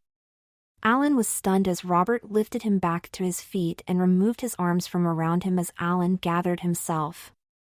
Instantly, he felt like he was going to puke, seeing his lipstick all over Robert's face as Robert was smiling, looking into his eyes. Are you insane? Screamed Alan, pushing him back and causing a scene as people turned, looking at them now. Robert stood there embarrassed, not expecting the scene as Alan turned away. He was practically running in heels as best he could and jumped into the first cab he saw. He couldn't believe what happened as he hurried home, immediately running into the bathroom and brushing his teeth. He felt better taking a shower and was in bed in no time. He had a hard time sleeping after the incident, but was up early excited about his last day as a secretary. It was an incredible feeling as he opened his closet, seeing the last new blouse he had never worn, taking it from the hanger. He was pretty good at getting ready now and had it down to a science as he got himself ready and headed to work. Well, last day, Alicia, said Claire. I've arranged a meeting with Human Resources at 4 p.m. to process all your forms, so I'll expect you'll work through lunch and then go to that meeting. She was tough, down to his last moment, never letting him rest for a moment. The other secretaries were sad to see him leave the pool, all hugging him until he headed to his meeting. As he got there, the receptionist ushered him in and he was surprised to see Mr. Kappa sitting there and not the human resource manager. Sir, I didn't expect you here, said Alan. Sit down, Alicia, said Mr. Kappa, tossing a series of documents on the desk. I realize that. I need you to look at these documents and do some explaining, please. What is all this? Said Alan, scrolling through all the statements and receipts. I guess the receipts are for dresses and jewelry, but the rest are bank statements. They're mine, but they're not right, sir. No way did I deposit all this money, and I didn't realize what all this cost. You didn't? Said Mr. Kappa. You wear an Armani suit and that's the receipt for it. You used my corporate account and bought $8,000 in clothing. You also bought $4,000 in jewelry, and I paid for your nails. I'm sorry. I didn't know, said Alan. I'll pay for it. I thought those were my cards. I'll be taking everything back immediately. And what about the 80 grand missing from my West Coast operating account that now seems to be in yours, said Mr. Kappa. Can you explain that? Sir, wait, that is crazy, said Alan. I wouldn't steal. But apparently Alicia would, said Mr. Kappa, picking up the phone. Gentlemen, come in please.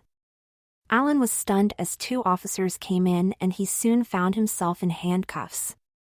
Sir, please, I didn't do this, whined Alan as his boss ignored him.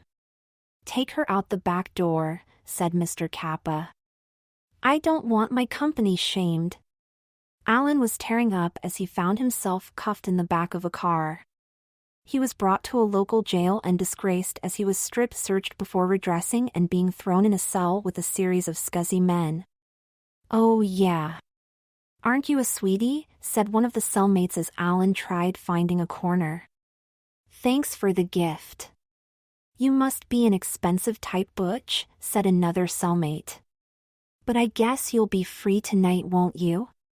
They tried numerous times touching and feeling him as he shoved them away and tried keeping to himself. His calls to the officers on duty were ignored until finally he was brought to the office as an attorney entered and hit a button on the speakerphone. Are you okay, Alicia? Said the voice. Robert, said Alan. Honey, let me make this all go away, said Robert. I sent my attorney there and he can help find you a good lawyer if you want, but hopefully that won't be necessary. We can settle this easily if you'll cooperate. Did you do this to me? Screamed Alan. You son of a bitch. Honey, calm down, said Robert. Actually, you did it to yourself. All those receipts and deposits are your signature, honey. You should have paid better attention and been less blonde, my dear. Everything that happened you actually did. The attorney laid out everything on the table as Alan rummaged through it all. He saw his signature on deposits and tons of credit card slips. You know I didn't do this, whined Alan. I trusted you, and this was all because I was exhausted. You and Claire worked me to the bone. But not anymore, and all Claire did was her job. Our relationship has nothing to do with her and neither are our feelings for each other, said Robert as his attorney dropped a series of forms in front of him. Sign and you'll be out of there. I'm in love with you, and I'll take care of you the way someone special like you should be taken care of. Read it.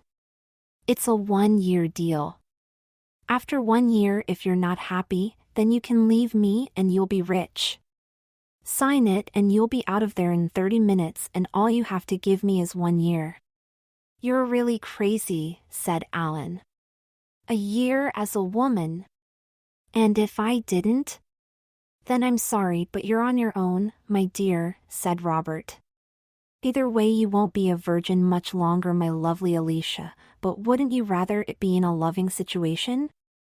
F you, Robert, screamed Alan, slamming down the phone, cutting him off. Here's my card in case you change your mind, said his attorney as he left. You've got one call. The attorney left and an officer came in, dropping an orange jumpsuit on the table.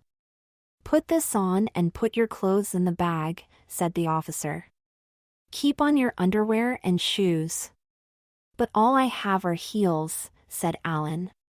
Not my problem, said the officer, walking out. Everything in the bag but underwear, please, and it will be placed with your purse and possessions. Alan changed and was brought back to his cell.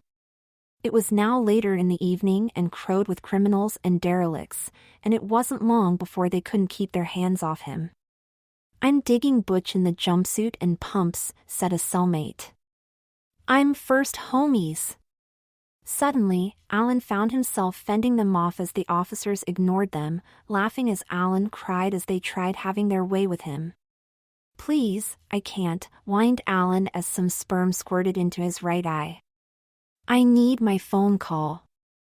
I need it now. The officers were laughing and let him suffer a little longer as the only thing that saved him being raped was his orange jumpsuit. It was torn now as they almost had it off him as he had 2 black eyes and was beaten up pretty well before the officers finally opening the cell and pulled him out as he made his phone call. He sat back battered and bruised, and before he knew it he was on a gurney signing some forms as they took him in an ambulance and finally he passed out from medication. "Wake up, Alicia," said a voice. "You okay?" "Pam," said Alan.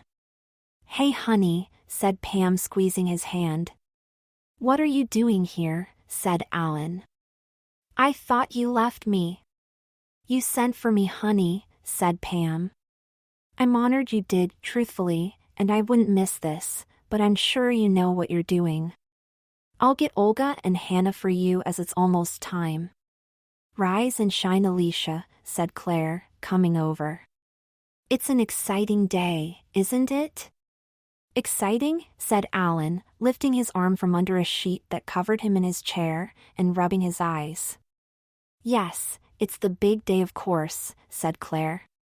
"You've been recuperating for 2 weeks now, but you look amazing. Don't you remember anything?" "A lot of bad dreams, I think," said Alan. "Well, they'll be turning to sweet dreams in a few minutes," said Claire, taking his hand. "Trust me, half the girls from the office are jealous, and relax, you look beautiful. I hope I look half as good as you do on my wedding day." "Wedding day?" "Holy shit," screamed Alan, standing up as the sheet fell off. "And holy shit. Are these real now?" "Well, real is relative, right?" said Claire as Alan grabbed his breasts. "Real compared to the glued-on ones you had before, yes. And look at it this way, they're as real as most of the other enhanced blonde beauties have out here on the West Coast. In fact, I'm sure yours are better than most." Alan was stunned, feeling the some sensations through his body as he touched his new boobs. He looked down, seeing them firmly held in the white strapless bustier that circled his midsection, and then glanced down even further, seeing the garter straps and sheer white stockings. He stretched his neck and reached down, grabbing his limp manhood as Claire rubbed his back, comforting him. "Relax, it's all still there," said Claire. "You make a beautiful she-male." "Claire, get me out of here," whined Alan. "Please help me." "I'll do anything." "Yeah, right, and risk my career for you?" Claire chuckled, and pointing over to the closed-circuit cameras. "You chose all this and there are cops everywhere. Robert always gets what he wants, and luckily for you he wants you. Now here come the girls, so let's get you dressed." "Claire, please," whined Alan as she covered his lips with her finger. "I'd shut my mouth if I was you," said Claire, whispering in his ear. "They are listening. This room is bugged." Alan looked down, seeing all the cops guarding doors and exits on the monitors, as Pam re-entered with Olga and Hannah now. They were all in matching long red bridesmaid dresses, as he began shaking as they approached. Hannah took her brushes, sliding them across his cheeks, and then took some powder to his face. Olga now knelt in front of him, opening a box as he looked down, seeing his feet being inserted into 4-inch white satin pumps as he could feel a huge knot in his stomach. He looked over staring at the monitors until he was distracted by the sound of a zipper as Claire and Pam each took an arm as Olga knelt in front of him lifting his right leg. "Don't peek. The reveal will be worth it," said Claire, lifting his chin as he felt the other leg lifted. He was quivering beyond control now as he felt the dress slide up his body and the zipper creep up his back. Olga walked behind him now as he felt some itching across his shoulders and then some scratching on each side of his scalp.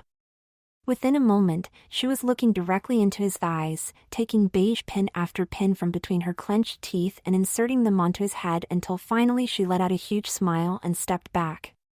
"We'll give you a minute, dear," said Olga.